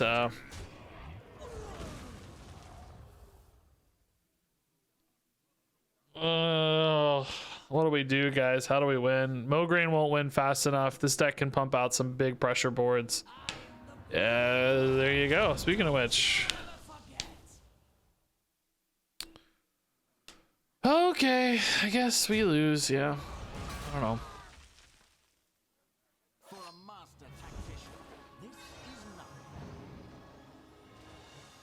What I've seen of Snap aren't the strongest decks pretty package oriented. Not really lately. They used to be, but nowadays there's a lot of like mishmash. Like you're running Leader, you're running Arrow, you're running Cosmo, you're running Lizard. You know, it has shifted a little bit more into good cards meta.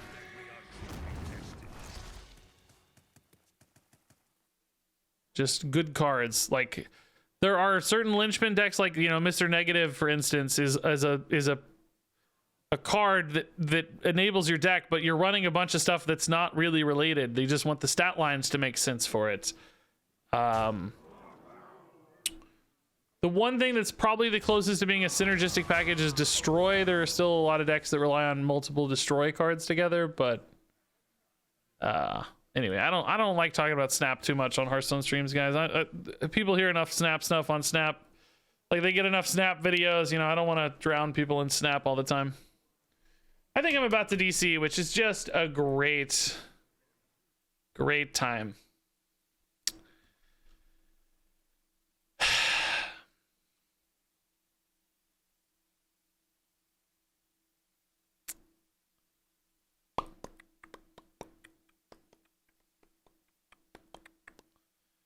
Oh, joy.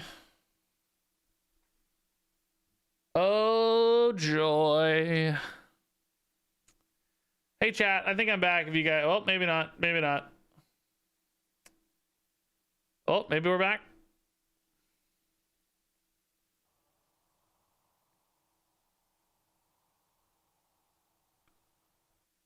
No longer F. Yeah, welcome back, guys. Welcome back to Regis. I don't think we have any way out of this game, but we can try. Soul Stealer is quite good here. I'm gonna have Lorthamar boards, I guess. How does this work? Does it reset them to 3, or do they go to 6? I don't know how it works.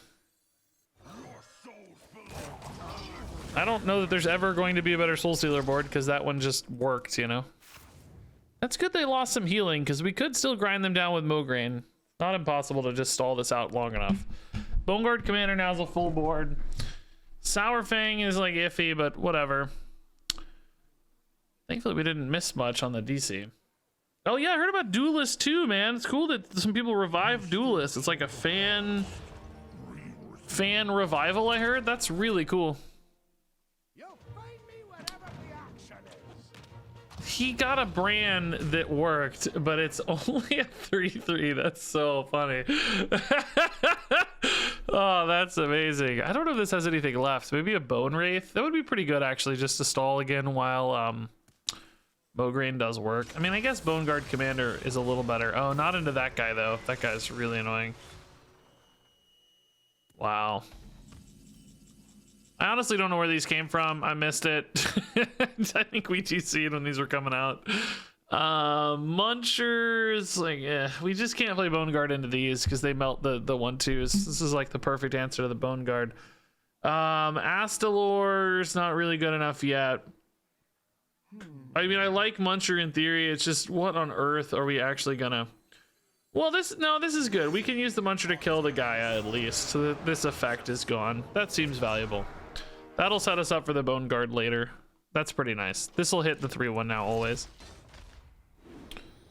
That's a good turn, honestly.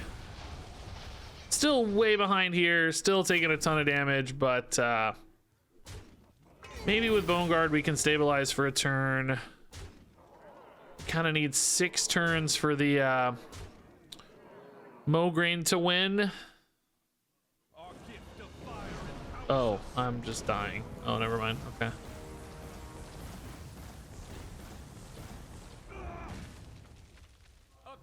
Cool. Oh.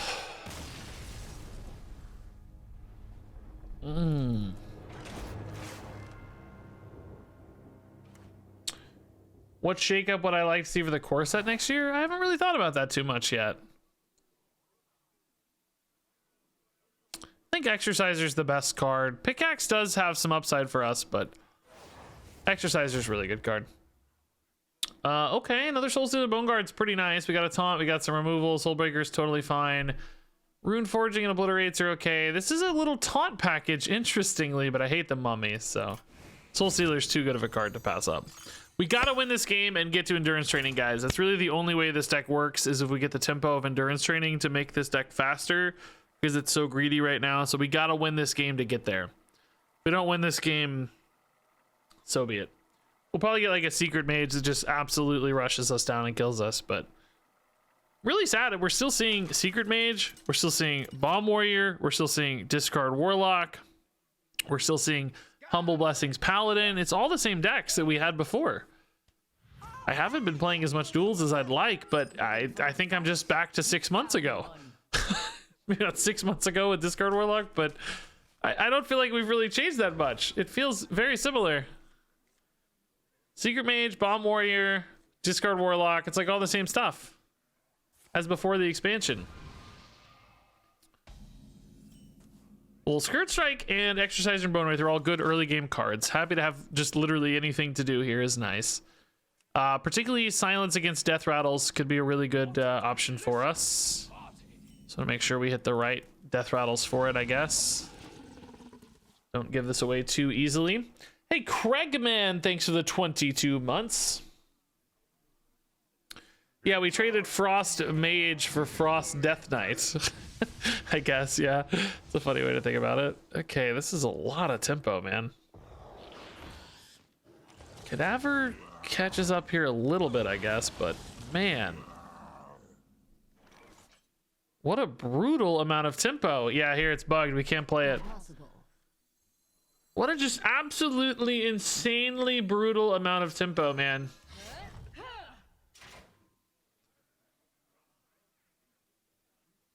Ugh.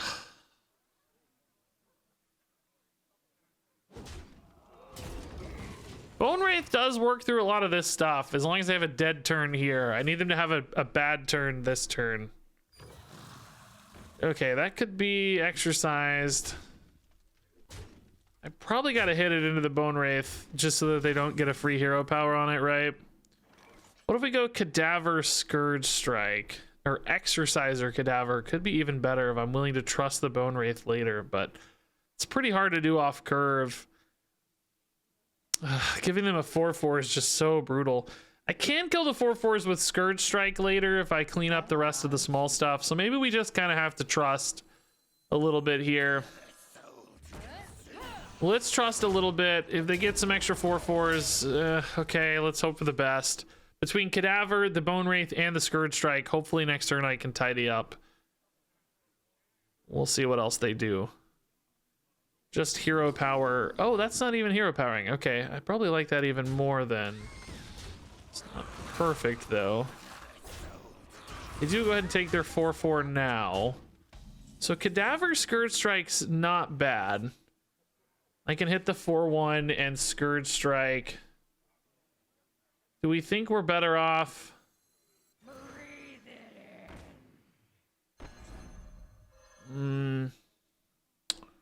50-50 right now. If I go here, yeah, I'm better off doing this first. I might also get a card I like better, like Astalor is a little better technically. Yeah, we'll go first. Zephyrus not quite there yet with all the munchers. Wow, we whiffed hard, dude. Pretty much dead. Any weapon kills me here.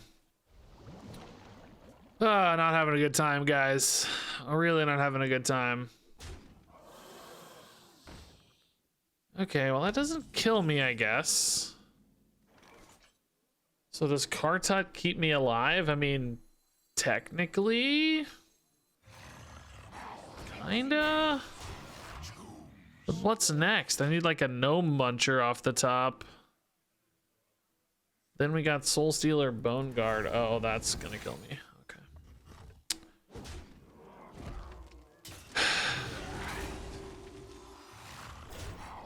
Well, I'm not actually technically dead again, I guess. But oh no, Muncher! Can this keep me alive? Not quite, right? Job's done. Not usually, anyway. Oh, he can hero power trade in. No, I'm dead. He has 9. Yeah, GG. Oh no, I heal 5 though. Never mind, I'm not dead to that. Mountain Bear. Okay, we're still alive. Now I can just Bone Guard, Taunt maybe? Oh my god, the Bone Crusher.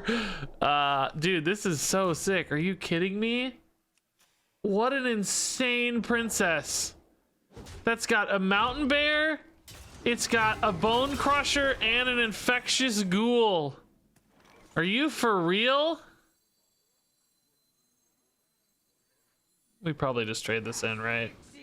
The thing there is going to be able to trade in regardless to get some poison guys.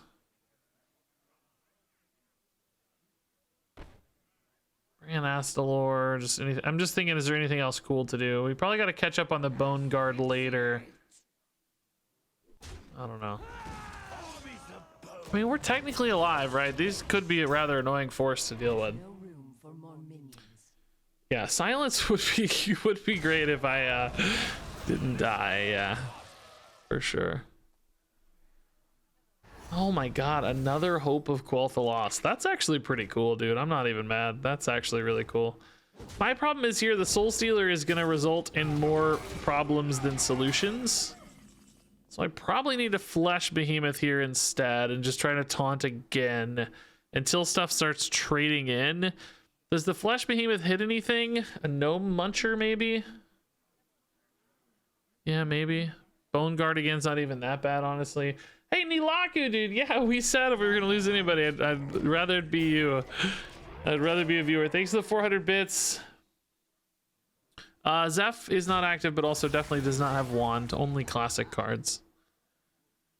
Yeah, if they trade in a lot here, we actually have some outs. Problem is there's a 4/4 and a... Currently a 4/4 and those 1/1s. Oh no, the 1/1s are going away. Okay. Oh yeah, that's gonna be another 4/4. So this, in other words, leaves 8 behind. Bran Astalor here is actually just a lot of damage. 4. They're at 10. I think we just Bone Guard Commander again, right? And then hope that they trade in so that I can Soul Stealer. Soul Stealer Astalor would leave me dead. I needed that to hit a Muncher to heal me, to give me some wiggle room. Or to activate a Zeph. Honestly, Zeph could be a lethal. Soonish. All right, let's try this again. I think I value the taunt more than anything here because, of course, we need as many taunt bodies as we can. So.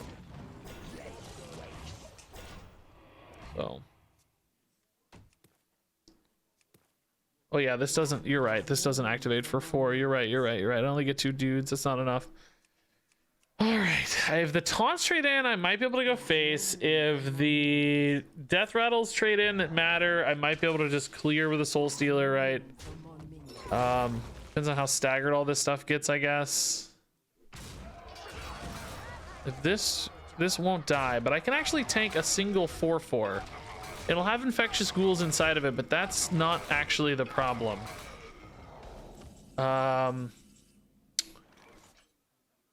The body itself is the problem. None of these other ones have a ghoul inside of it, right? No.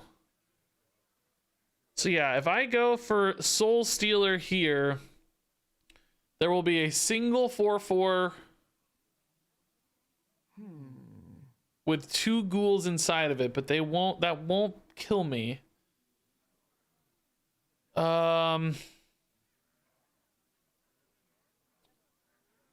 That should be fine, right? I mean, I'm assuming this death rattle goes off first. I think it was down before these, honestly, but one of them for sure.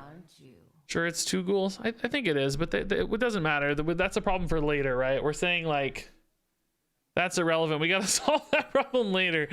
I think this should be. I mean, they might have a weapon that kills me. Obviously, there could be some direct damage, but we got to do our best, right? We got to try. This is our best. So no other real choice here. I think I asked the lore so that I can maybe gain some armor later. Or maybe even set up lethal. The life gain here is technically immediate. Or more immediate, let's say. But not immediate, so not as relevant maybe. I don't think that has any damage, does it? Like this is really sick 10 armor gain now, by the way. Dang. Could even Zola it as well. Okay, guys, we're getting really close to stabilizing. Where is this vampiric blood from? Like, my God. Bran Mograine would also be really close to lethal, depending on what connects. Oh my God, dude. Oh yeah, it's just 5 armor. Yeah, I'm stupid. I said it again. Yeah, I know. I know it doesn't work with Mana Thirst. I just get excited. I know it doesn't work. Okay, that's just to stay alive here, maybe. Like, we've actually kind of flipped the script so much that they have to worry about being alive here. But, yeah, honestly, we're in trouble again, too. Yeah, Mograine is lethal. Oh my God, Mograine's lethal. I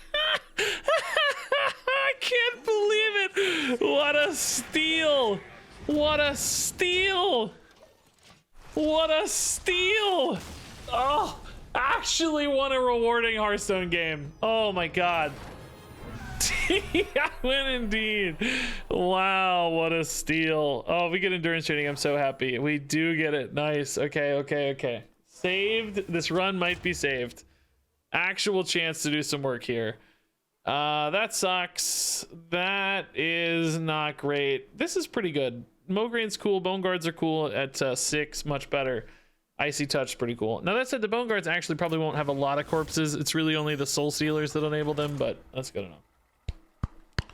Honestly, got a rewarding Hearthstone win, dude. For the first time in a long time, I feel like. Every game, I feel like I just don't ever earn anything. Everything feels like a inevitability.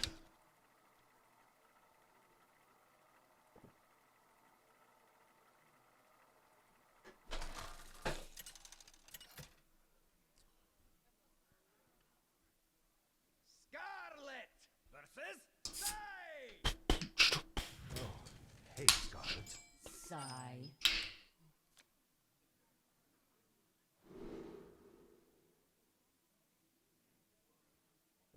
All right.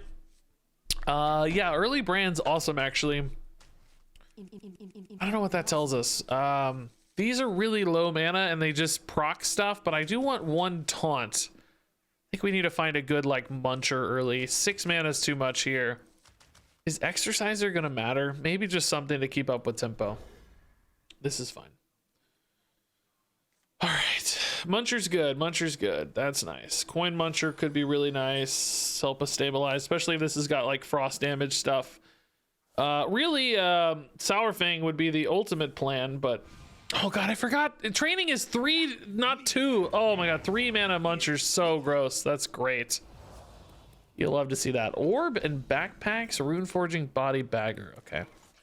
Doesn't exactly tell us a lot yet, but muncher into muncher is pretty much the best thing that's ever happened to me in my life. So very excited about that.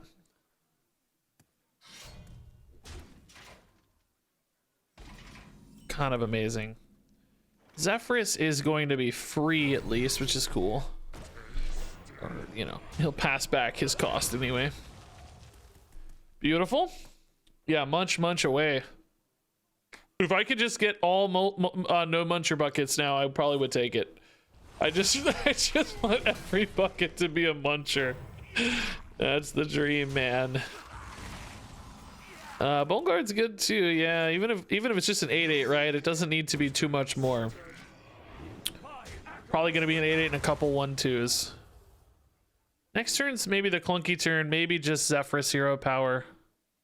I don't think we hold Zephyrus so long that he's good, do we? So yeah, this is definitely a greedy blood deck. We might want some good Mograines early in this one, just to make sure we're ahead on the Mograine race. Our hero power does give us more stability than theirs in regards to like if this stuff sticks, but 1-to-1 it's kind of the same, kind of similar. Not really though.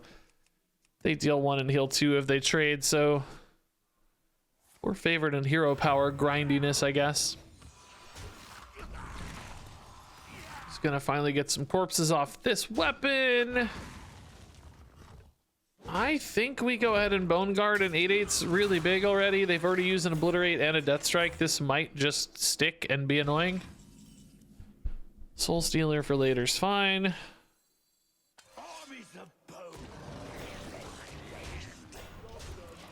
Hey, Risen Footman, what's up? Basile, that is not accurate. No, I have never been there.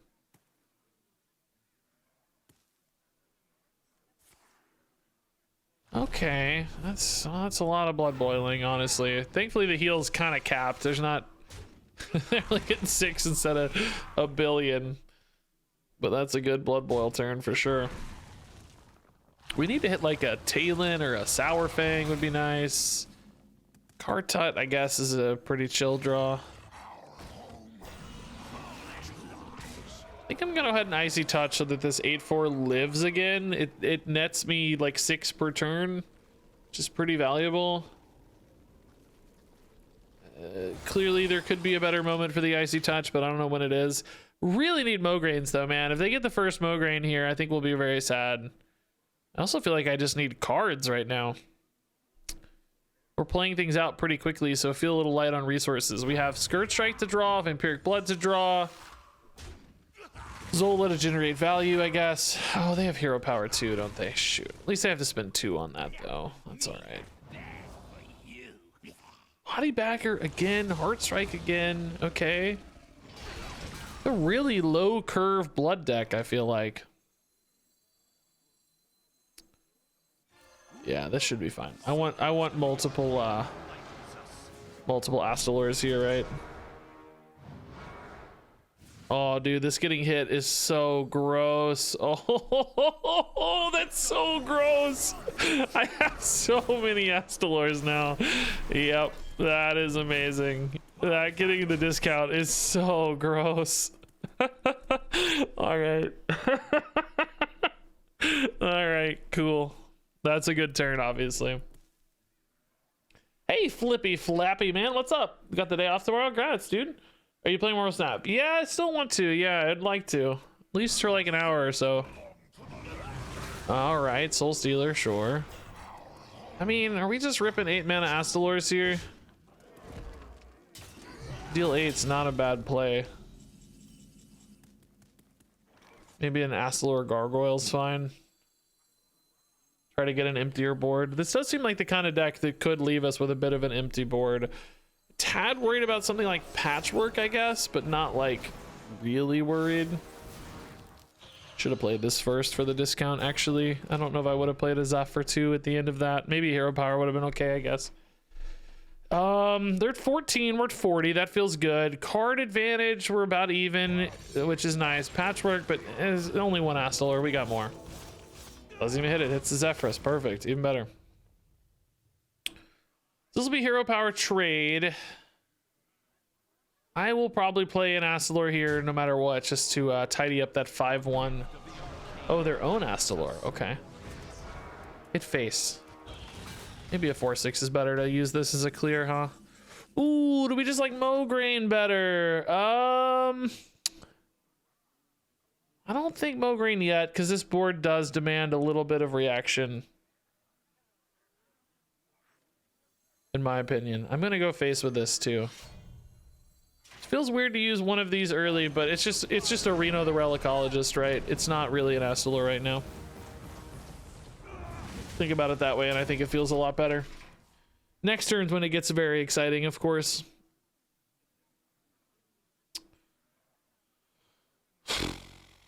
All right, looking good, looking good. 23 corpses, man. I didn't realize that Soul Stealer and all those weapons adding up. Astalor for armor, so that's how much damage are we looking at here? 13 and 5 is 18, and I have 19, right? So I think this is always lethal. Cool. Yeah, that Bran Astalor turn was gross. Inspiring Presence putting in work. Astalor Inspiring Presence is a pretty sick combo, really, if you think about it. That's really nice. Okay, that felt pretty good, man. The early munchers are baller. That's exactly what we need, right? Okay, let's think about this. Reflections, we do certainly have some good targets. Like Kartuts, no munchers, Shatterskin, Gargoyles are good, honestly. Bone Wraiths are okay. Sourfang, maybe a little risky. I don't know about that. Maybe okay, though. Bag of Stuffing, we were a little light on resources that game until we hit the crazy Astalor, so I'm not opposed to the Bag of Stuffing in theory. That said, our curve is pretty big. It feels weird to take a lot of card draw already with this late of a curve. Banana Split, probably just a worse Ancient Reflections because they're not using it on enemy stuff. I think Reflections is my general pick here. I think our curve is big enough that Stuffing's unnecessary. We'll see if we regret that. King Feoris, not it. Yeah, I mean, another Soul Stealer's fine. No taunts in any of these is what's annoying. Well, I mean, the Mirage, I guess, but that's not very good. All right.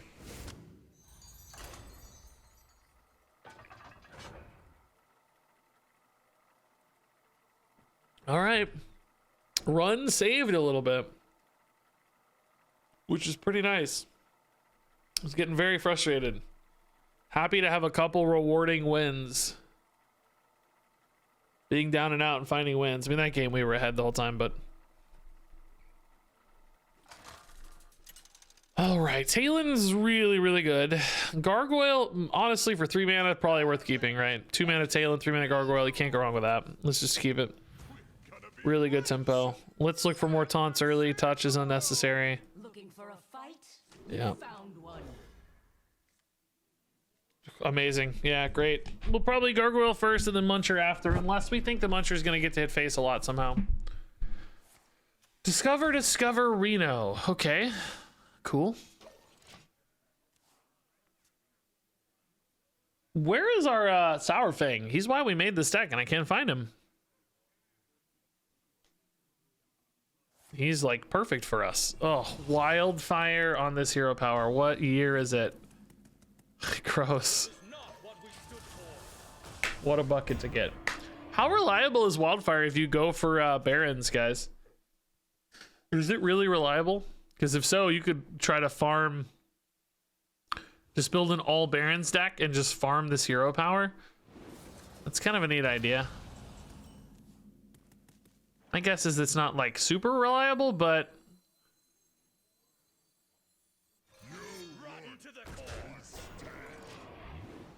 maybe not that bad.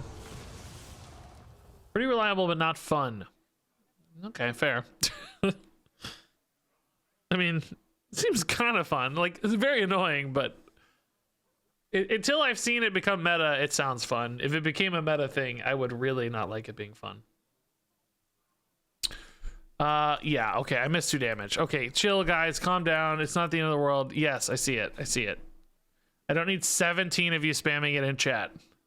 I know you're excited to be right. It's always nice to be right, but it's a little silly to spam it. We see. Torch on the dude and try to snipe hero power here? Oh, please miss, God. Oh, no, dude. This hero power is gross. All right. This is a good turn again, though. What about 18 of us? Yeah. All right. Really strong tempo opener. Big damage. Honestly, some decent damage follow-up as well with the Soulbreaker. Like, if this can stick, we're really happy campers. Imagine if that no muncher stuck last turn. Woo! We'd be in business. Now we really just want, what? More munchers. Just hitting face with munchers is awesome. That's really the goal. I can take 'em. Oh my god, dude. Oh my god, dude. This is so gross. Okay, that honestly could have been a lot worse. We take that, I think. I gotta decide if I'm like trading in a little bit here to deny the hero power. This hero power is so annoying. Rotten to the core. I want to go face. Just hit for 10. They're at 14. Got another 5 incoming. It just, it feels wrong though. It's so, dude, this deck, if this becomes meta, I'm done with duels. I want to actually play this once to see how reliable it is. If you can do it often, just get the Baron's hero power stuff with Reno. Seems like kind of hard because you got rogue cards too. You gotta deal with, but I would love to run like, oh, that was a great miss. Okay, that was awesome. That's a big deal. They didn't chain that one at all. That's great news. Really cool. So here we just take 2 and discount for 2. But are we better off getting a behemoth? So how much damage do we have? 6, 9.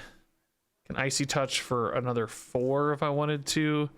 So we're looking at 13, 15 damage. Really close to killing them. Let's behemoth for now. There is a chance that we hit this, but it's a pretty small chance. Let's just play the on-curve behemoth. Do we actually like Sour Fang hero power better? I don't think so, because we're getting ready to turn the corner and kill them, and having a minion summoned off of this. Why am I thinking I can't play both of these? Oh, I'm stupid sometimes. I don't know why. I thought I couldn't play both. He costs health, bro. You can play both. You can play both. Just play both. I don't know why I was thinking I couldn't. I literally forgot how it worked. Insane turn. Insane turn. Next turn we have 1 billion damage. Hopefully 4 connects face off the gargoyle. Oh, that's pretty spicy.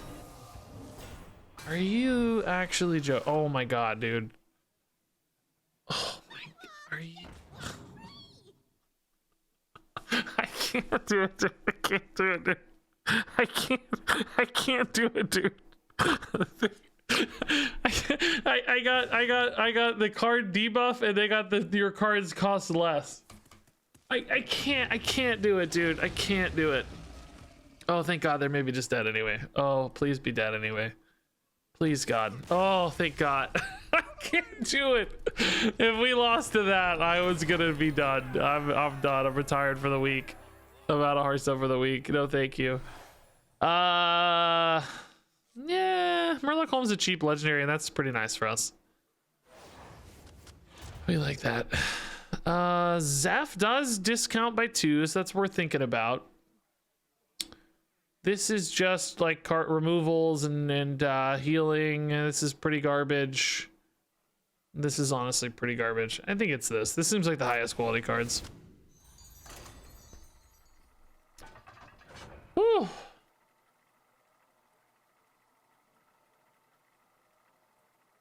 Okay. Decent run, actually. Decent run. We honestly have had 2 decent runs. 3-win runs aren't the end of the world, right? Like, that's kind of your expected result, particularly with a bad, weird deck. So we can't complain, man. Worst case scenario, we had a couple fun runs here. I was hoping for a good video, you know. I'd like to get a good 7-8 win run if we can for a video, but we'll take it. It's not bad. All right, Bone Guard is cheap, but with no coin though. I don't think it's cheap enough. I think we have to get a little greedier on these taunt mulligans here. We need to find a Muncher. Sourfang's great. Yeah, Gargoyles, Munchers, Kartuts are really the sweet spot. Talon, I guess. That's good though. Sourfang will carry us for a minute. That's nice.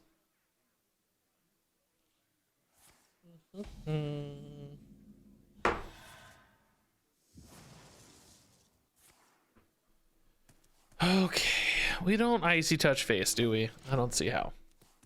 Might be worth it to discount another card, right? If we don't want this eating the discount, but it's only like a 1 in 4 that it eats the discount anyway, and then it's like, well, it's probably kind of wasted, so I don't think we do. Watch it get discounted. It's not green, so it didn't. Okay. Yeah, that's big, man. That's really big. Oh. Invitation on 2 is this has to be changed, man. I feel like Duels feels neglected right now, guys. I don't know, man. We got a lot of bugs that haven't gotten patched out yet. Like, Be Our Guest has just felt so strong for so long. There's a lot of stuff that's I feel like is overdue, man. It feels overdue to me. All right, this discounting the Soulbreaker doesn't really help. Icy Touch results in not a lot of help either. I can hit the 2/4 here to make sure the Muncher hits the 2/4 if I think that matters. It kind of matters. I'll take 2 damage for that and lose some value for that. Because these then, I don't know, they're a little, it doesn't actually matter. It changes this guy, which is a pretty important change. Yeah, it matters. It matters for sure. Because this would be 2 2s. That'd be pretty gross. Yeah, this was right. Feels weird, but that's probably right.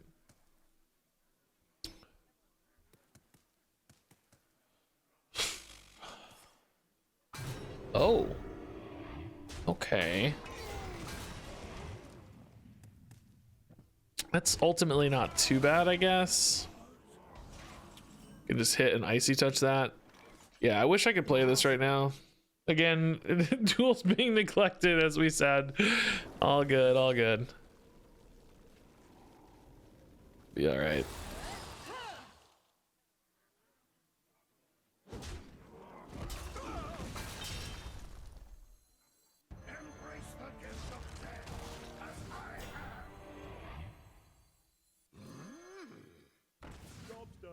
Okay.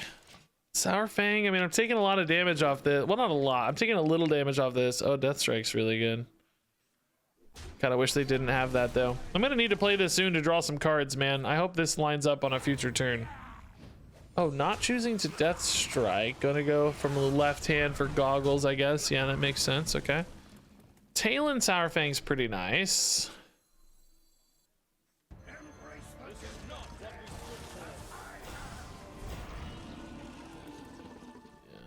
Let's wait. We're not hitting face yet. Should have actually played this first, probably, to get a discount on something else.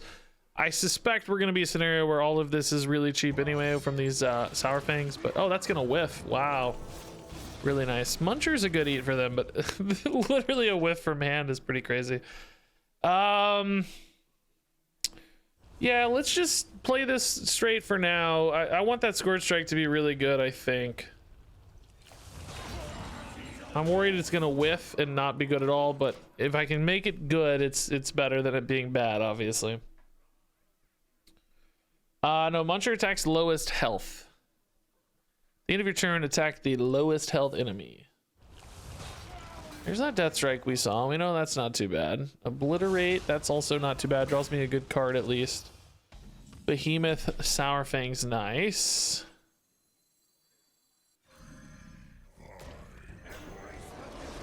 These 2/1s keeping us up on life is cool. Dude, this discount feeding back every turn is so cool. It's a lot of value. Should have played this in case of a second patchwork, I guess, but we're not going to.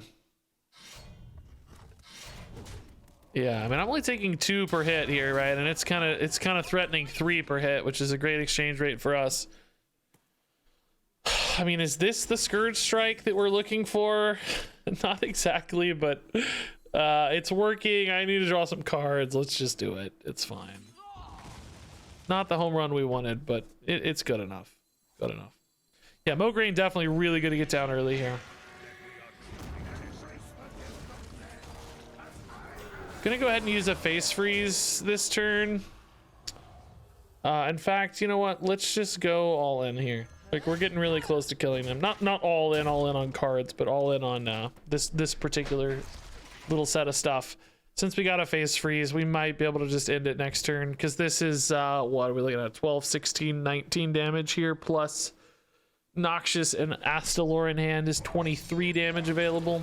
Oh, don't hit Astalor, that'd be really sad. Nice, dodged again, cool. So what do we have here for damage? 10, 16, yeah, it's still lethal, right? Nice, the freeze paying off, man. Cool. Yeah, that was kind of the perfect Sour Fang chain game. Really nice. That worked kind of amazing. Actually, just amazing. Okay, yeah, another Sour Fang's great. Obliterate and Ashbringer are fine too. This is cool. I do like the double Barons, to be honest, but Sour Fangs are so valuable, I think we can't pass that up. Do.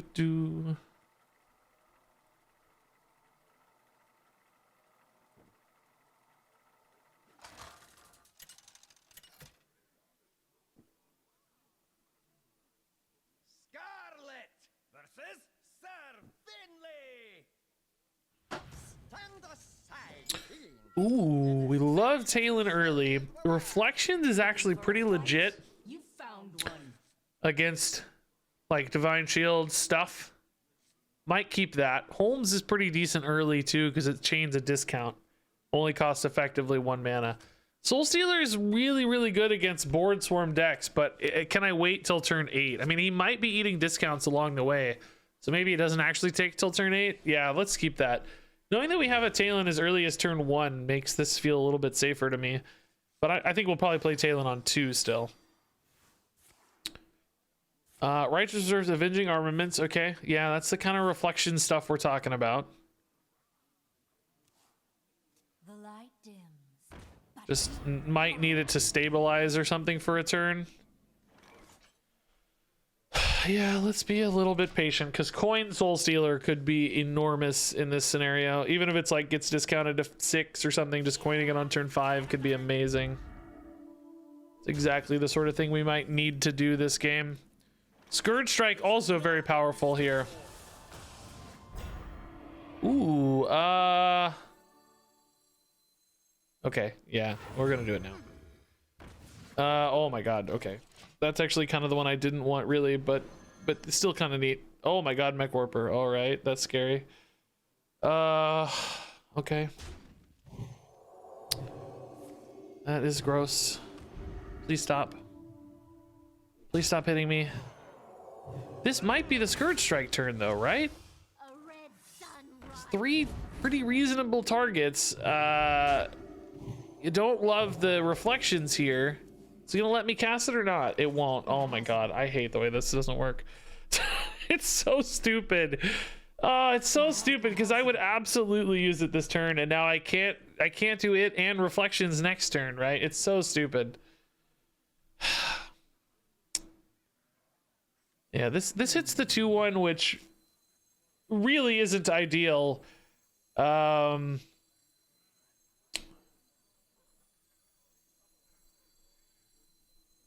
it's just gonna buff it, but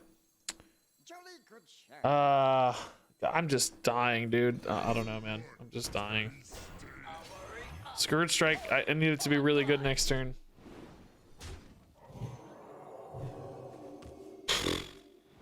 All right. Oh, Leviathan is cool. We like legendaries. Dude, if I can't play Scourge Strike and if they don't make a minion here, I'm gonna be so tilted. I'm gonna be over the moon tilted. Like, it's so stupid. It's not gonna let me, is it? It's not, dude. Dude, I'm so tempted. This doesn't have rush or anything, so the reflections here is really bad.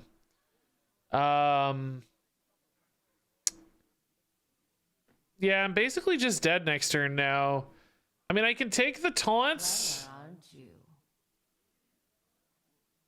It's just cataclysmically stupid. It's just so stupid. I don't have a choice. I'm gonna die if I don't do this. So we just hope to hit a Scourge Strike next turn. How long has it been bugged? It's been. The game came out on the 7th, so we're on 2 weeks. Yeah. Well, it's not making it only works if you have like the exact number, although sometimes it also seems to work when you don't have the exact number. So I actually don't even know what the logic is, if I'm being honest. Sometimes it just seems to work and other times it doesn't. Hopefully it works here because they have 4. It should technically work here based on our expectations. It will. Okay, nice. This is a really important swing. Very, very good stuff. Obviously we were just going to die without that, so all right. 10's not a big deal. We're okay. Now we just try to stay alive into a Soul Stealer, basically. Bone Guard Commander is going to be nuts. Just stabilize another wide board of taunts like that.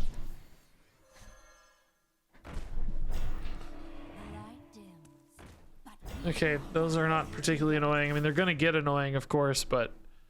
can we get away with a Behemoth first? I would only be hero powering and or ice touching. Doesn't feel especially good. Bone Guard I have to trade in though, which just buffs everything. Could run 2 3s, like a Muncher and a Kartup. That feels pretty bad. I guess just like Icy Touch hit here and play a Bone Guard.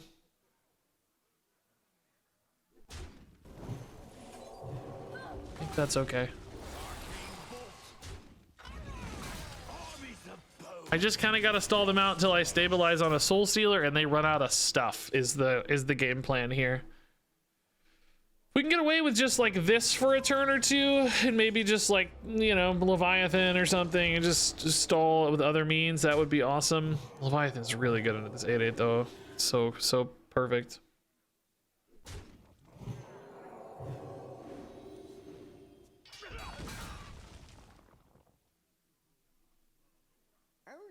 Oh dear, a blunder. What was the blunder? Missed it. I think I blundered.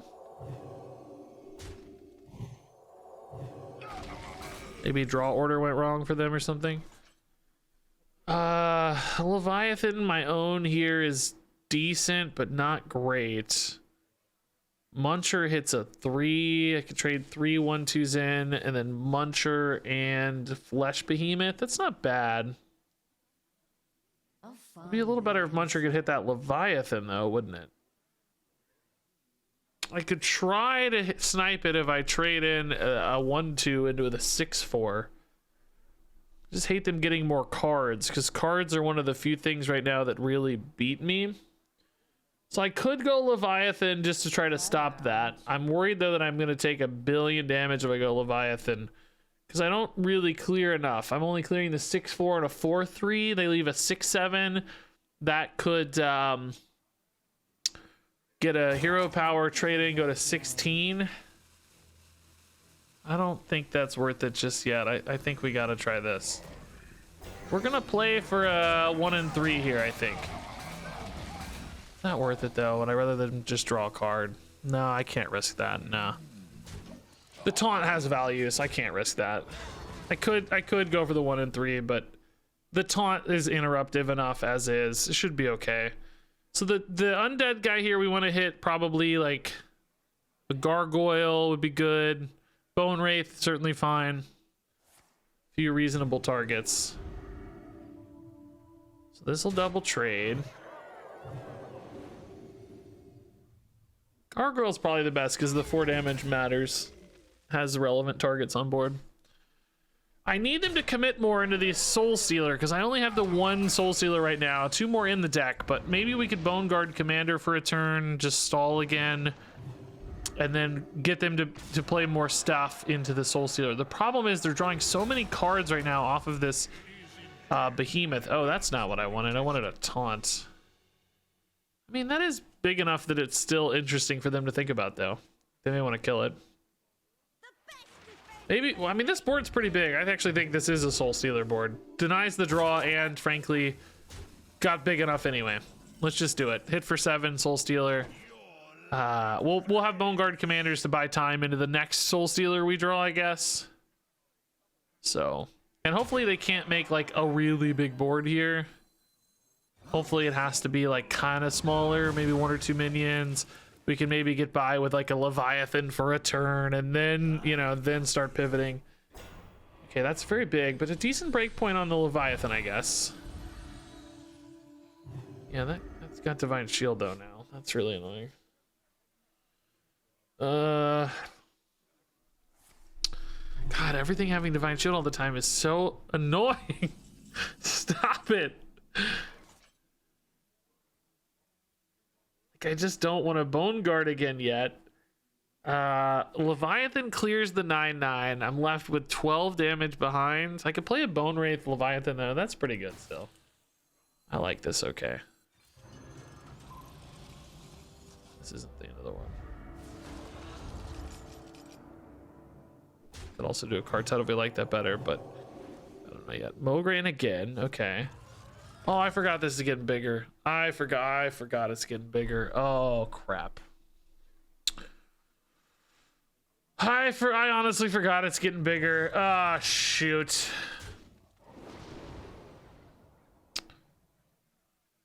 Okay, that might be handy for later, right? All right. If I'd known, we could have done it in the other order. I thought we were clearing this. Of course, we did not. God, is that gonna kill me, man? Oh boy, that's really big. That's 20 damage with. Oh, I might die, dude. This was a big boo-boo. This was actually a huge mistake. Cataclysmic error. Shoot. Oh man, I'm gonna take a big hit here. Playing the card type because it might make the difference between life and death. Instead of the Bone Wraith, right? The heal 6 might be relevant here. Ugh, I'm gonna have to get by on Bone Guards another turn. Oh my god. Okay, that's not hitting the big guy for a hero power, maybe. That's kind of nice, I guess. It's just dead though, like a rush minion or something here. Oh, that's actually 14 and... Oh wait, not hitting the big guy. Okay, okay. Not hitting the big guy. Alright, that's good news, I guess. Okay. I can be okay with this. Oh yeah, they didn't hit the big guy. I'm very surprised, huh? Also left me some draw. Kind of a generous outcome here, perhaps. I still honestly have trouble killing all this though, don't I? Obliterate hits the 7, and then these all get buffed. That goes to 7 and 5. 5 I can clear. That last one might be the hard one. We can probably just taunt through it though and be fairly happy campers. The Wind Fury is not that scary against the Bone Guard, unless they have like, you know, a consecration or something that could screw me, obviously. But can I really play around a consecration, you know?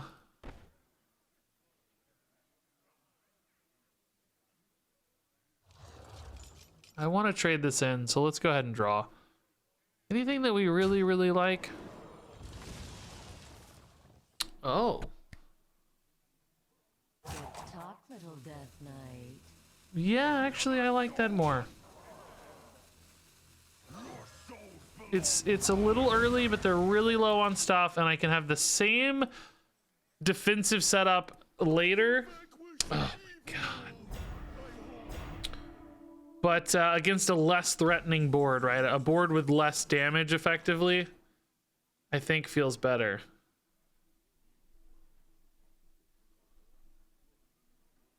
This dude never runs out of boards. So sick of it. I'll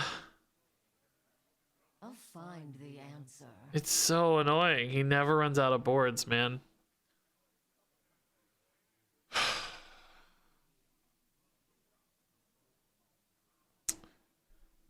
All right. This still gets frozen even if I don't deal the damage, right? For some reason, I'm blanking on this mechanic. Like, this still gets frozen, doesn't it? You freeze, deal 2 damage and freeze. It still freezes, right? It just doesn't. Everybody in chat says yes. Okay. Yeah, you were correct. Good job, chat.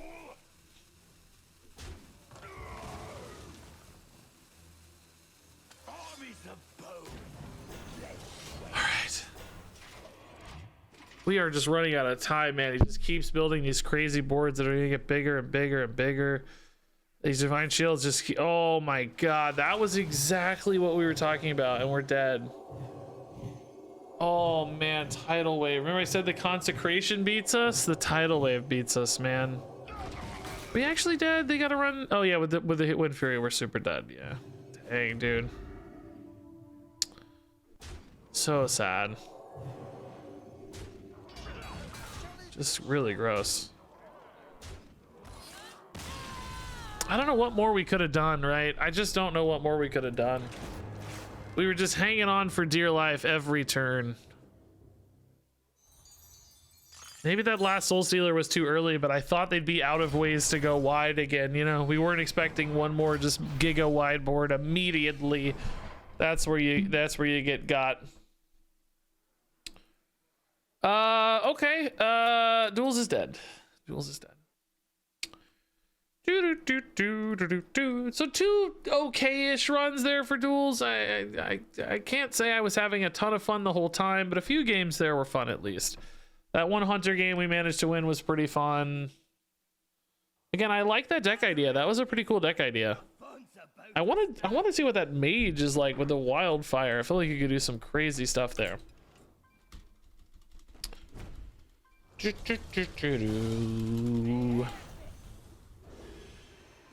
See you, buddy Haas, man. Have a good one.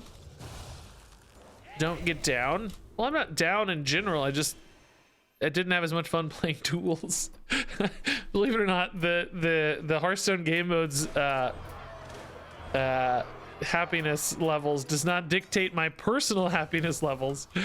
I can still have fun in life and be happy in life, just not as much fun in Duels, you know? So, I wanted to play this standard deck real quick. This seemed like an important one to get out for a video because this is, according to HSP Play right now, the best deck in Hearthstone. Aggro Mage has skyrocketed to the top of the ladder. And I have not personally played this just yet, so I wanted to give this a quick look. Not honestly my kind of deck, really, but an important service to the viewer here to showcase Aggro Mage. So we're gonna give this few games, 4, 5, 6, 7, 10, 12, 15, 20 games. If I can get about 20, 30 minutes of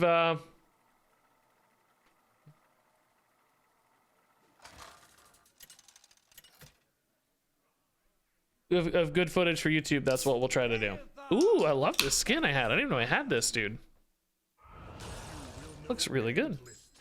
So with this deck, the goal is gonna be to be aggressive. Be aggressive.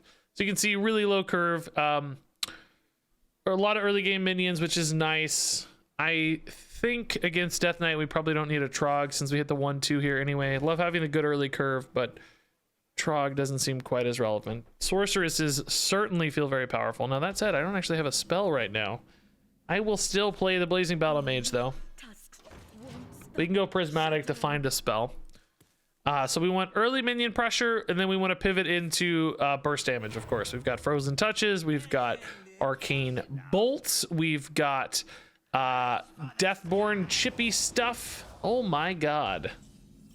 This man just went insane. What a great opener. Wild Spirits fits our game plan the best for sure. Early minions, early stuff. So, you know, finding outs later, finding that reach later, but getting some chip damage early if we can is the goal. Opponent is having a great early tempo start here in this seemingly kind of undeady, unholy Death Knights, but good turn here for us, I think. Yeah, we'll go ahead and kill the big guy here. Deny any better value trades. We kind of negative trade there, but really good 4-5. Hopefully this Deathborn could be perfect against an unholy Death Knight. So even though we got off to a bit of a wacky start here and fell behind, I have to say I think we're in a pretty good spot right now ultimately. Ooh, wish I could kill that more easily though. Man, only my Wild Seed were coming up. That is that's a problem card. Yeah, I don't know. It might feed a Deathborn for the record. You know, if there's a bunch of 1/1s floating around and stuff, we could maybe feed into this, but still very scary. Okay, that makes life a little easier. Oh my god. Rancher. It's the Rancher play. Yeah, I mean, Deathborn here, let's see where this rolls, and that's kind of going to help guide our decision here a little bit, I think. If it hits the 2/1 or face, things look a little different. I think this is absolutely worth it, though. Just got to get rid of these, right? It kind of leaves this board equal behind on these two, but, you know, got to deal with those ranchers, so they're going to snowball like crazy. It's important to deal with. I love ranch. Yeah, I like ranch dressing okay, but only like real homemade ranch, not like Hidden Valley ranch, like store-bought ranch is usually not very good. But if it's like good homemade ranch, yeah, that's fine. I don't go like nuts for ranch like some people do, I think, but I like ranch all right. Seems like a good time to go for Deathborn again. It's not like the home run knockout punch Deathborn, but it's good enough, I think. 5 minions lead here. Really, really nice. They may have a better board a little later, but hopefully we'll have just won by then. Store ranch feels unhealthy. Well, I don't think any ranch is healthy, for the record. I don't know if that's the metric by which we should be measuring ranch, but I actually think homemade ranch might be more unhealthy. I'm not sure. Yeah, Sunwell's probably our best bet for reload later, but not in love with these options, are we? Let's go ahead and make space for the Crooked Cook here by trading this in. I think we just want to draw a card.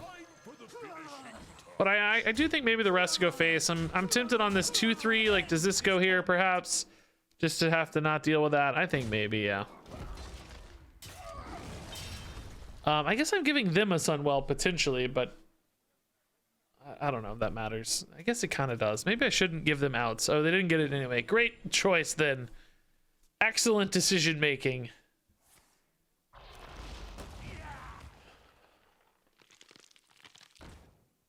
Yeah, I don't do ranch on pizza. I only like ranch on like fries or like a salad, of course, is fine. Can't say I'm a big ranch pizza guy. 6, 7, 8, and these are each 6. So yeah, nice. Good stuff. Kind of perfect, man. Even though we fell behind early, just got there, right? We even had Dalnos damage and ping too. And Arcane Worm, yeah, we had like another 5, 6 damage available maybe depending on mana. That's crazy. Pretty much a perfect example of how this deck can win, yeah. Even falling behind early, still managed to just turn the corner. The Deathborns, which kind of look weird sometimes, you know, if you look at Cold Case or Deathborn and you say, wait a minute, are those aggro cards? They don't really read like aggro cards at first glance. They feel like control cards. I'm gaining armor, I'm clearing a board. How is this in an aggro deck? But the reality is that the swing potential is so good and you get so many minions and those minions have chip damage that they still feel like aggro cards in effect, particularly against other aggro decks. That said, do we keep the Deathborn here against an Imp Warlock? Maybe. We're going to discount it to 5 very often. I think we might. We have coin as well, so we can play it on 4. This looks like a dream hand against Imps, maybe. Kind of nice. Don't draw. Oh, well, no, this is always the target for discounts. This is highest cost spell, so yeah. Gonna save the coin just in case we need that imp clear on 4. But arcane worms are great. This could be more of like a combo warlock, some kind of death rattle shenanigan-y stuff. I don't know. If so, this might be a little bit exposed to a board clear. But otherwise, like this line. Get our frozen touch infused up already is nice. Way more damage output. Yeah, definitely less imp. I mean, of course, a lot of abyssals are running imps too, so maybe both. Could see both here.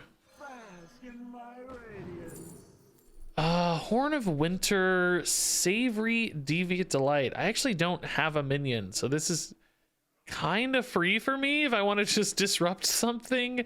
I feel like Horn of Winter is going to be better, though, just to find some burst damage. Like, that's a sneaky play, but I don't think it's a very good play. Hear me out. I think this might be worth it.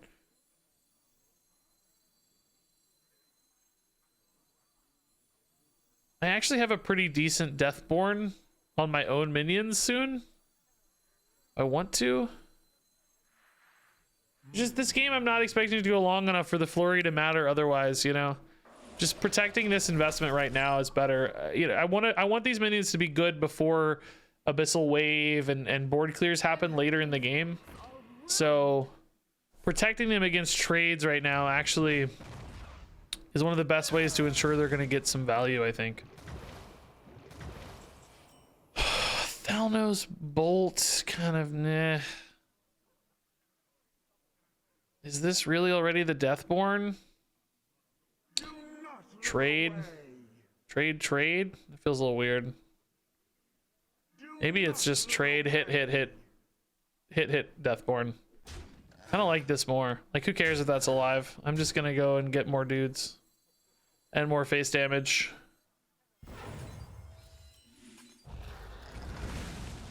Yeah, I like this. This is a lot of chip damage. Annoying board to deal with.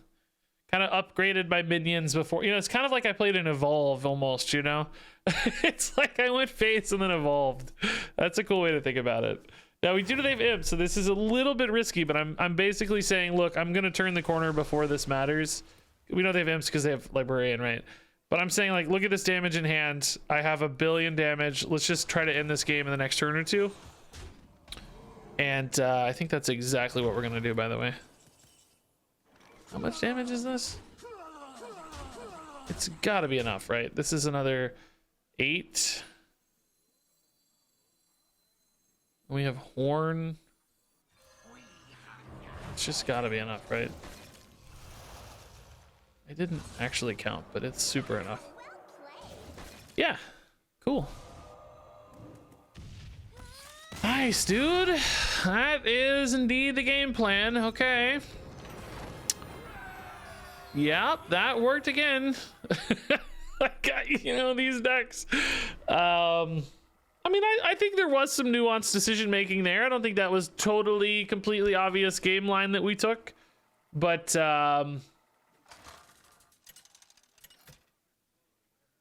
you know, we saw the lines. We got there. The forest fights back.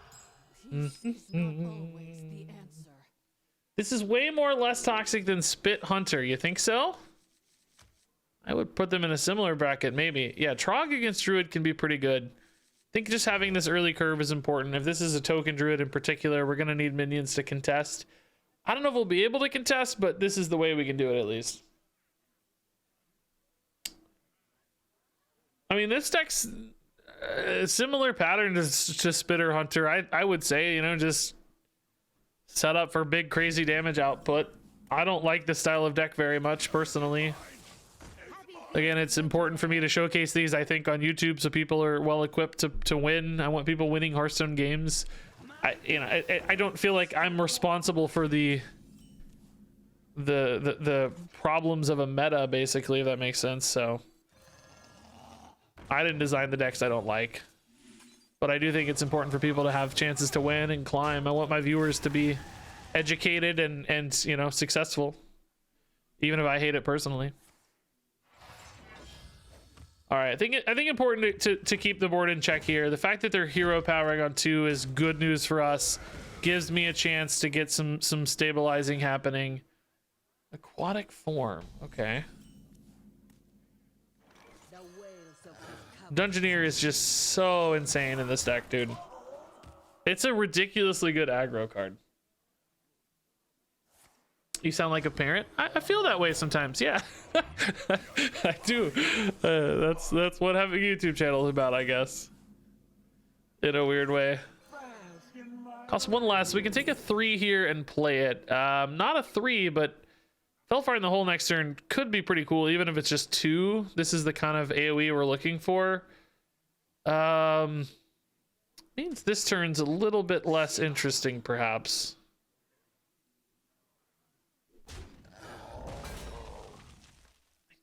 I think we ping, maybe? I don't know. Crooked Cook's just a lot of body, though, which I like. It's a lot of body. I don't think I bother freezing the Trog, do I? There are some single target buffs that would help. Like if I hit it, I could maybe protect my Cook. I lose a freeze though. Fellfire in the hole kills a Trog regardless. I don't know. Maybe we do. Maybe we hit it. Feels a little wasted, but might protect some things. Regis, I've been watching so many of your duels runs that I started running them myself. You the best. Aw, thanks, man. Thanks for watching. We had some duels runs tonight. They were okay. They were a little frustrating. I got pretty tilted, to be honest, but they were okay in the scheme of things. I probably shouldn't have gotten as tilted as I did.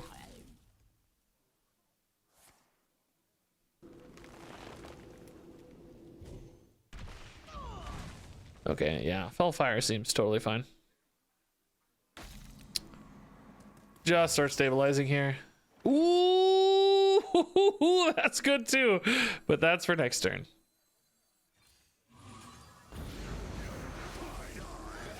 The face damage on Fellfire getting me an extra card as well, which is nice. Yeah, if they go wide again here, Deathborn will absolutely shut out this game. No question. Not even up for debate. If they play another Trog, we could even Flurry first to feed another dude into it. We could also Shivering. Kind of pointless, I guess. Oh, yeah. Oh, that's getting buffed, though. That's a little worse for the Deathborn. Still, some trades might make it worth it, though. Mark of the Wild. Yeah, see, this is that single target buff we were talking about. So that may have ended up paying off after all. Actually. That might have been the right call after all. Yeah, Deathborn here is a little weak. I think it's probably just Frozen Touch. So we'll just trade in and infuse some Trogs, I guess.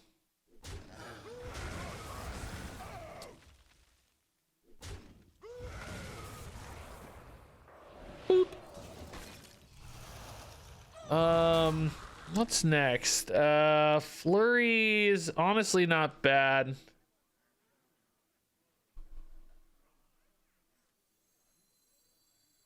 Just shut that down for now and go face a little more. Flurry won't get much better because their hand is pretty empty at this stage. So just get it in. Go face. Yeah, this should be mostly, you know, this game's winding down. We're pulling ahead. We've shut down their biggest threats so far. Herald of Nature turn gone. You know. Riot's Fury is making another giant annoying dude, to be honest. But we could just flurry and go face, I guess. Kind of hate, though, that it's not ending the game sooner. I ever infuse 3 just to get this in the Savara and like make a play that way. I wonder. Maybe. It feels a little weird, I guess, but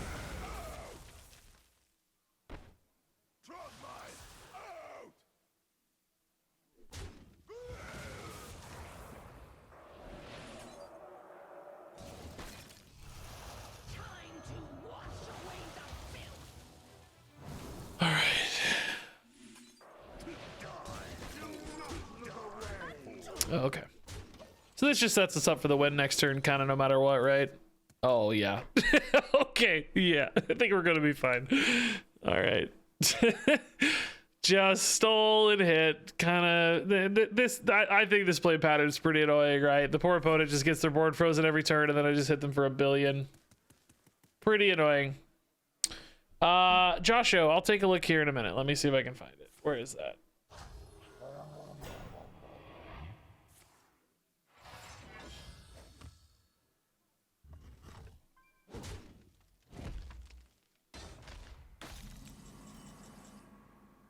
Oh, actually, okay, those are kind of annoying, aren't they? Man, oh, we just go face, though. They're not annoying. Oh, man, I feel bad. We actually had even more overkill. Jeez. All right. We didn't have the damage. We probably could have just traded in and Deathborned or something and been in a similar spot and just win next turn, but certainly just go over the top is fine. Joshua, I'm gonna take a pee break real quick. Can you let me find that link. Where is the link in chat? There it is. I'm gonna take a pee break. I'll come back. We'll talk about your custom card and then we'll play a little bit more of this deck, but not too much more.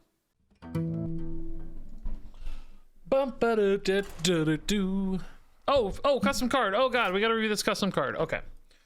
Elise Fallen Star. I love the theming, dude. That's sick. Trap 5 random cards in your deck into a sealed pack, then shuffle it into your deck. Oh. Interesting. Kind of like a draw 5, but a delayed and like conditional draw 5.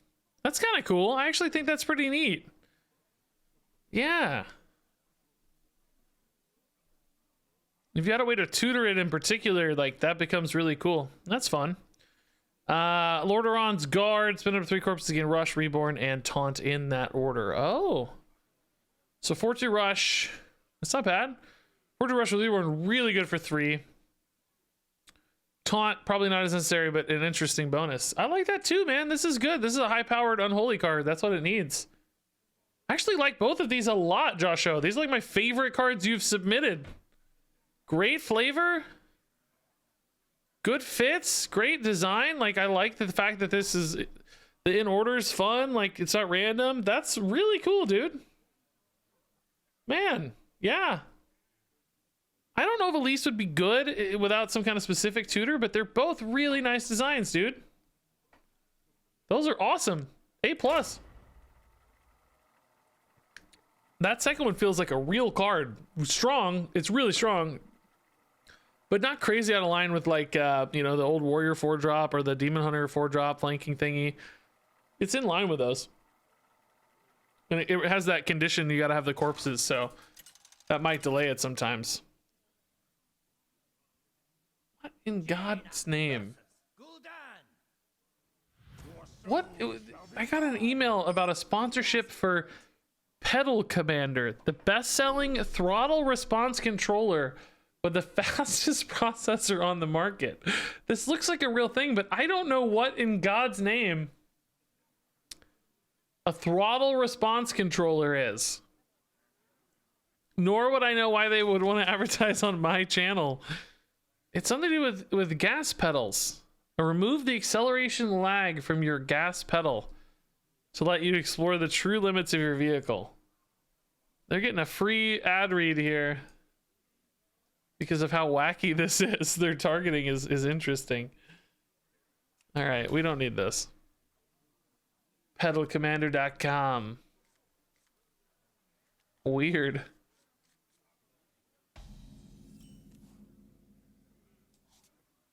They certainly just got a list of like, hey, these are YouTubers, and just sent it to the list, of course. No targeting here at all. Bought a list somewhere.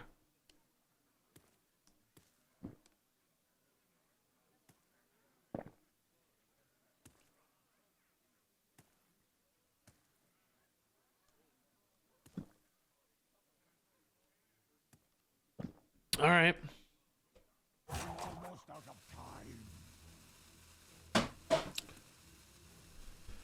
Another warlock, so we might need AoE again if it's imps, which has a pretty high likelihood to be.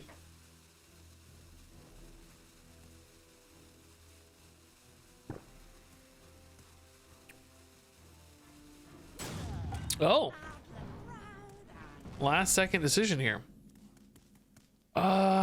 Yeah, we'll freeze an imp, I think.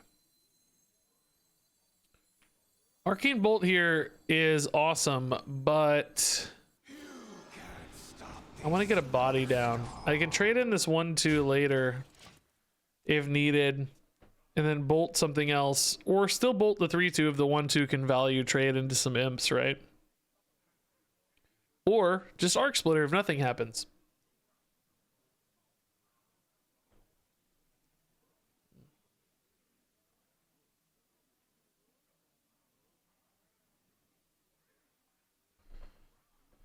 Okay.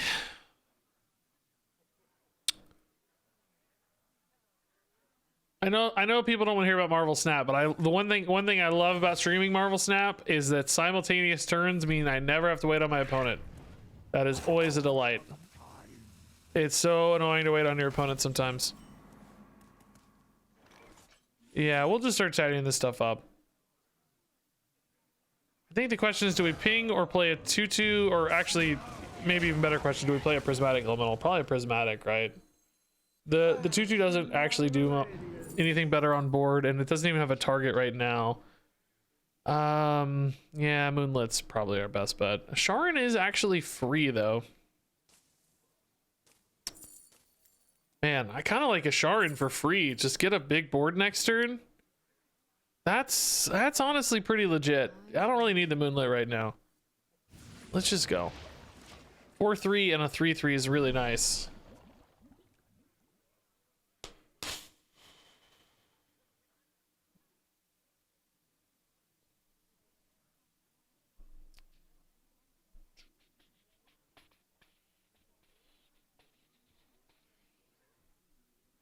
Okay. Snap, they can still rope the whole turn. They can, but you're spending the same portion of their available time making your own decisions. So, particularly when streaming, if I'm talking through a play, I'm probably using a large portion of the turn anyway. So the remaining available extra time is smaller because we're using shared time. So, you know, if there's 90 seconds per turn, we're both using that first 60 seconds collectively, and then I only have to wait 30 seconds or whatever at the end. Whereas in Hearthstone, if it's 90-second turns, I use 60 seconds of my turn, then I have to wait the entire 90 seconds of their turn, right? So it ends up being basically an extra 60 seconds or whatever in that specific scenario. I don't know the real numbers, but you know what I mean. The fact that your time is collective and shared at the beginning reduces some of that stress otherwise. Any plans for the holidays? No, not really. We're kind of trying to think about staying in from the cold and stuff. It's like gonna be deathly cold, you know? I think we still just play minions on curve here. Particularly want to infuse this Frozen Touch. There, you know.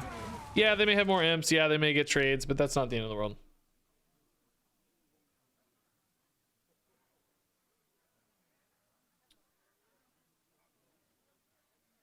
-12 this morning, 6 inches of snow, -8 where I'm at. Yeah, it's crazy. It's really wild. Trade? Do it in the wrong order. Do it in the wrong order. Oh, they got it. Okay. Really wish I had a better threat to play than just the cook here. Okay, two cooks is a little more interesting, but I wonder if I Frozen Touch ping here just to draw a card. No, I'll tell you what. I think I'm better off setting up for more draws next turn. I want to get the board. I want these both attacking next turn, right?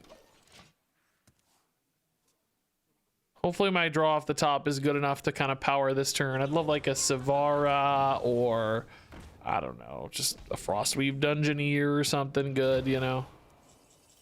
Cold Case is actually amazing. Yeah, that'll be perfect.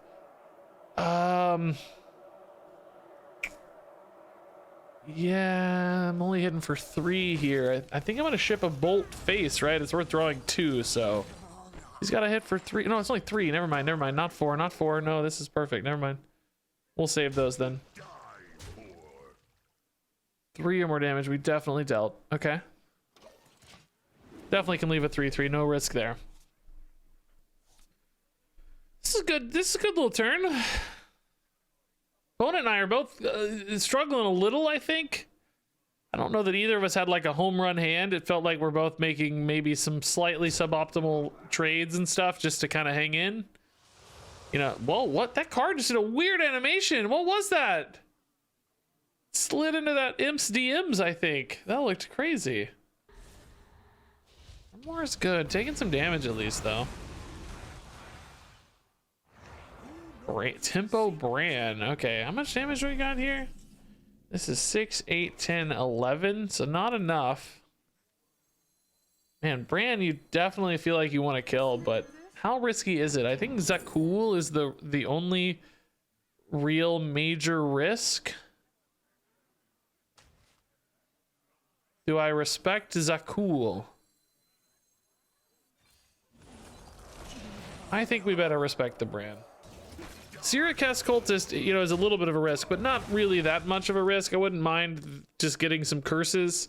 The heal off Zarakul would be the really big downside for us. There's no way they pick Arcane Defenders. They want Arcane Intellect.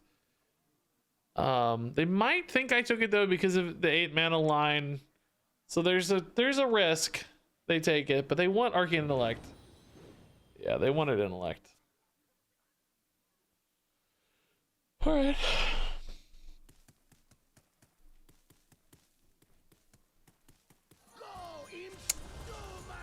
Okay. Pretty weak Rafam, thankfully. Oh boy, that's nice. Wrong ingredient.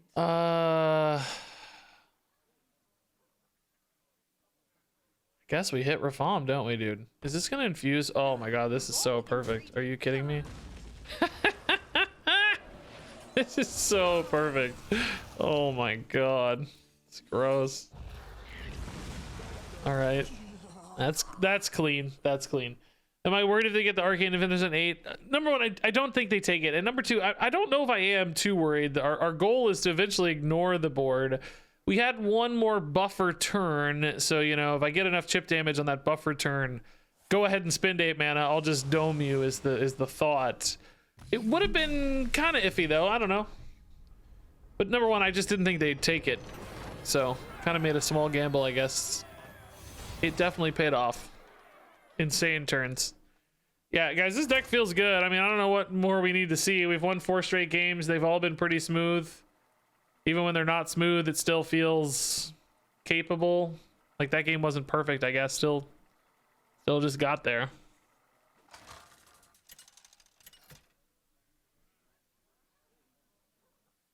Khadgar versus the Lich King.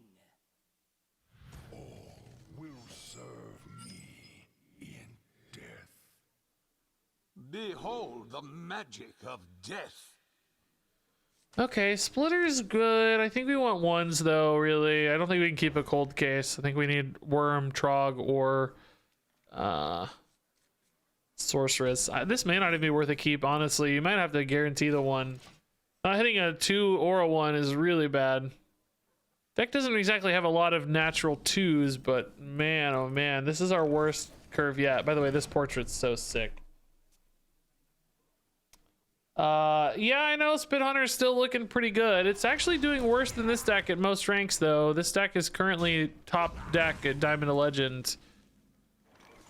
Spitter Hunter is tier 2. I mean, they're within like 1.5% of each other. It's not like it's far, but you know, technically this is looking a little better so far, but I'm sure that changes it. I think I saw it top Legend. Yeah, Spitter Hunter's... No, it's still technically a little bit behind this deck, even at top 1000 Legend, but really close. 0.2% difference. Probably not a statistically significant difference, but a little worse technically. But they're both, yeah, they're both good. Same style of deck, really. Just, you know, get some little chip damage going and then hit your opponent for 20. It's Frost is the exact same way as well. Play some little minions, get some chip damage, and then hit them from 20 from hand. Actually, man, I just looked at the dang it, that makes me sad. I just looked at the meta in Legend top 1000 in particular. That's every deck. Spell Demon Hunter, get a little chip damage, then set up to hit your opponent for 20 from hand. Aggro Mage, little chip damage, hit your opponent from 20. Shock Spitter from 20. I mean, when I say 20, sometimes 30, right, for some of these, but that's the idea anyways. Kill them from hand on turn 7 or something. Quest Spell Demon Hunter, same thing. Phylactery Warlock, same thing. Frost Death Knight, same thing. The first real like minion based deck is Pure Paladin in tier 2, and that is still a hyper smork deck. It's really, really fast. Beast Hunter a little slower, Thief Rogue a little slower. This is where the first 2 decks I kind of like okay show up. So, you know, not exactly my favorite meta report. Diamond Legend's a little better. It's definitely better. Big Spell Mage, Beast Hunter, Pure Paladin, but top Legend in particular, man, that was very one-sided. All right, let's go wide here. The Syrian deck, I don't expect to have a lot of AoE until turn 7 with a freeze. It's not really AoE, but you know, a lockdown on 7. So coin into Frostworm's next turn could be a threat. We may not want to lock the board for that, but in the meantime, let's just get some stuff down. May want to trade in a little bit if we can get some value this turn. Anybody? Why does the meta change at High Legend? Player skill level number 1, player interests also, and so in other words, some decks you have to be really good to play well, so those do better at High Legend, but also some decks are more interesting to people at High Legend, so they play those more. And then when good players play a good deck, or when good players play a deck, its win rate goes up because there's more good players playing it as opposed to bad players. So there's a little bit of sort of incestual relationship there between that sometimes. All right, yeah, I gotta trade in a little bit here, guys, I think, for the sake of Frostworm's Fury next turn. That's not a valid. Actually, really don't want that. Okay.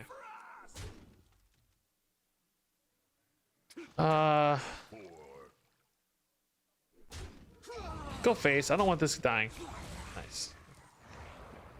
What the heck are we playing though, man? I haven't even really thought about this turn. I just kind of went and didn't think about it at all. And now I'm wishing I thought about it more.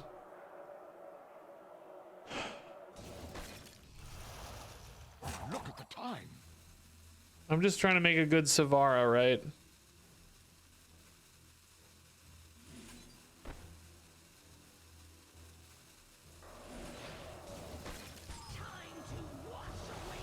Okay. So this is 6, 9, 12, 15 damage setting up. Not technically lethal, but we got a arcane worm. I'm just trying to set up where if they frost from Fury me here, I'm still not dead, is the idea. I'll just freeze and return, start shipping some damage face. Typically, Frost doesn't have a lot of life gain. They might discover some, right? They could find some off discover effects, but hopefully I can just start weaving some damage in here and just get there soon. But getting more freezes makes that more possible, right?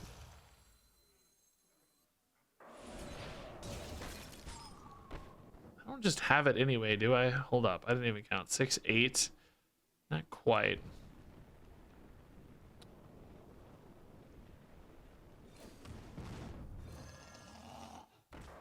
The fact that this isn't infused, I'm not that worried about. I just want to spend some mana. We should have plenty in hand here. This is like really stupid. We're just both opponents just freezing each other and going face. Okay, so this is how they could find some healing, right? This is what we talked about. They're gonna need a lot, and because I still have a board too, right? They've got a lot of problems to solve here. Ton of damage in hand incoming. These are each 3s, so that's 9, 12. Plus the board.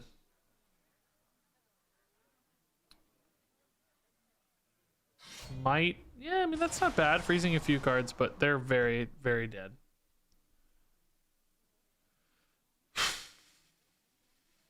Yeah, Blood Boil's the sort of card that would be good. This wasn't discounting though, because if Undead hadn't died, we just kept freezing it. So Blood Boil wasn't going to be playable this turn, but as you see, not relevant. Yeah, man, this is not my kind of Hearthstone, really. Yeah, I'm halfway decent at these decks usually. I'm not that bad at freezing stuff and going face, as many people aren't. I mean, some people don't play their outs well enough in these decks, but a fairly competent person does. I'm fairly competent, so yeah, they work okay for me. I usually climb a lot when we play these decks, but I hate it. I mean, that's just, we just both froze each other, ignored each other's plan, and just went face a lot. I'm 5-0. I mean, what? Yay! I won a lot of games, but like, yeah, this would be a fast, easy climb. I'm kind of hoping I'll lose one to put in the video, but this is my final game either way, win or lose. I got enough for a video at this point. Just kind of hoping I lose. Can we maybe lose a game? With coin, I actually like the double 3 here a lot. Frost Weave's really, really good.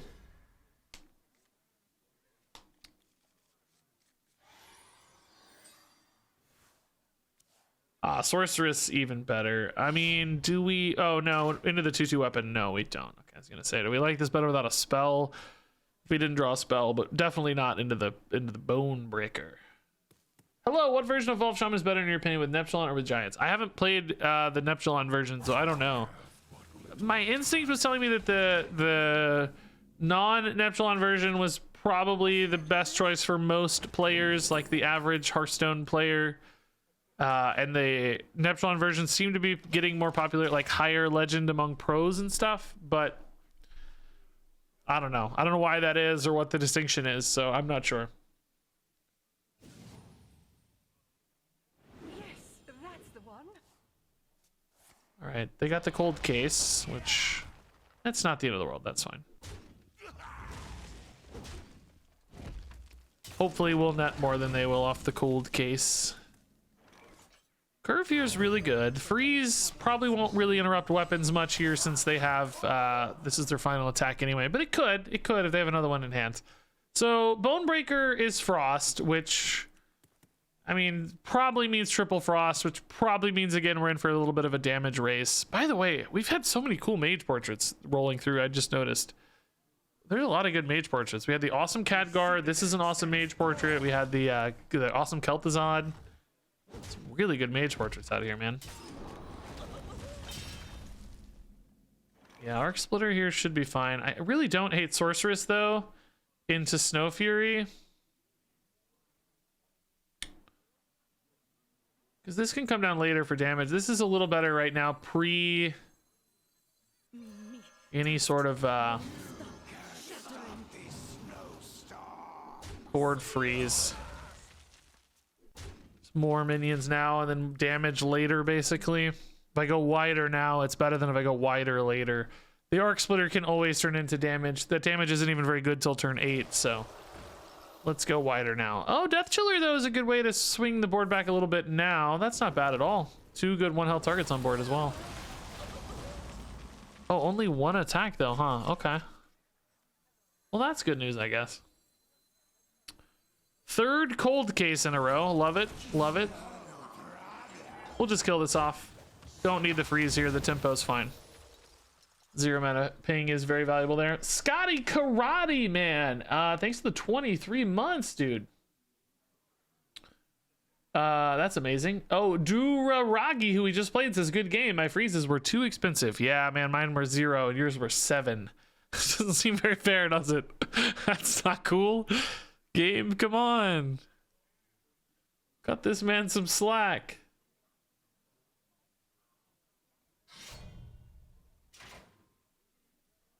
So the freeze maybe was relevant there. That's cool. All right. Do we go Cook, Splitter, or just another cold case, honestly? With Frost, we're really not as worried about, like, a Blood Boil, of course. So we should probably be good to go cold case again. Wish I could fill that mana, though. We're getting a ton of chip damage here, which is really good. Deathborn's not crazy here, by the way. Just push 6 and get 4 dudes on curve. You got a 15. We've got 8 there, basically. There's not going to be a lot of targets usually for Death Knight. The problem is, right, I only net... Like, if I go to 4 dudes, that's no different than just a cold case, really. Other than being on curve, which is nice. Arc Splitter Cook is also pretty reasonable here because we draw a card. Such choices. Yeah, actually, no, I like this better. This is gonna look a little wacky, but I think if there's any mistake I suspect people are making when playing this deck is that they're not tempoing their flurries enough. Like, I just flurried a 2/2, and I think that's probably a really good play. Just to ensure that I get a little bit more chip damage connected and can develop this board a little more. I bet there are a lot of people who are trying to wait to find the perfect flurries. I haven't watched anybody play this deck, but if you notice yourself holding onto your flurries for a really long time, I suspect that's a problem. I think you probably want to use them just to protect a single minion on board, just to net a little bit of tempo advantage. Have not gotten a Heavy Armor Blood Death Knight run yet. No, man. Still waiting. So Deathborn here does give me a playable thing. Oh, they're going to give me one anyway. Okay. That's not a thought as much. There's their cold case. Okay, that makes my Deathborn insane. Probably going to hero power that 2/1. Yeah, that's fine. Yeah, this definitely feels like Deathborn. Yeah, we'll play the full cost one off the top in particular here. A little more tilting, maybe. Gain that psychological advantage. And the mana advantage for later.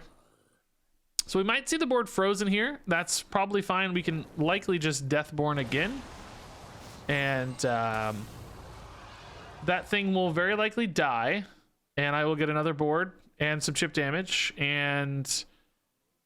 if it doesn't die, I might want to consider Arcane Bolting. Now, we did force them to use quite a bit of their burst damage to clear minions. Like, they used double Glacial Advance already. So, we're not as worried about their reach as we might normally be, which is nice.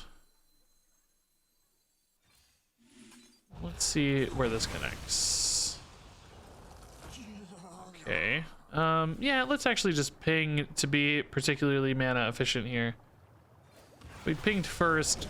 Could have maybe, well, no, that doesn't work anymore, right? They changed that. Deathborn used to summon off of your death rattles proccing, but I don't think it does anymore. Didn't they change that?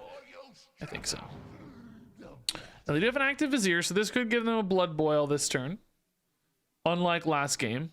That would definitely be good for them. It wouldn't really be disastrous for us, I don't think, honestly. They would often still take some chip damage, and we'd still probably get there over a couple turns, I would think. Would take a little extra work, though. Sad we haven't drawn Aegwynn yet. I love Aegwynn as a card, but she's hiding.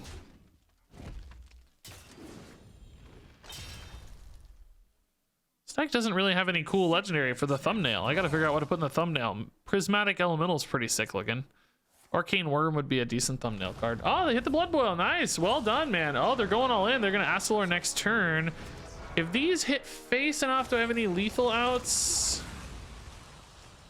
11. We've got 6 here. Flurry is no lethal. Probably want to get some cold cases running here, though, because I am a little bit at risk here at 16, and the game's going to stretch on a little longer if they get this Astalor heal, which they probably will. So let's make another board here. A lot of minions, a little bit of armor gain. Flurry might be a little bit better on that 5/5 Astalor than this turn. Not sure we're going to get there next turn. And if I do, I don't know that the 2/4 is really the difference maker. We think they're going to 16. I have potentially up to 8 damage on board. Let's say really 6 if this hits the minion, sure. I mean, 8 damage in actual minions right now, too.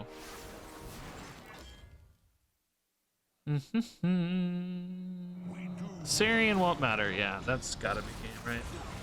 Oh, no, it does matter, actually. Yeah, never mind. It does matter.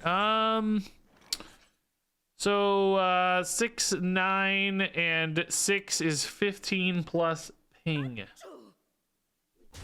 Believe that to be lethal. Man, they gave a go of it though, honestly. This was close. Really close game. They found just enough like life gain off that Blood Boil to buy 1 extra turn, but still managed to get there. Yeah, I mean, okay, we went 6-0. I don't know what, yeah, like, you know, it is what it is. I don't like this, but it's good. We're winning a lot. It feels great. I can't seem to lose, so that's a good sign. That's Aggro Mage.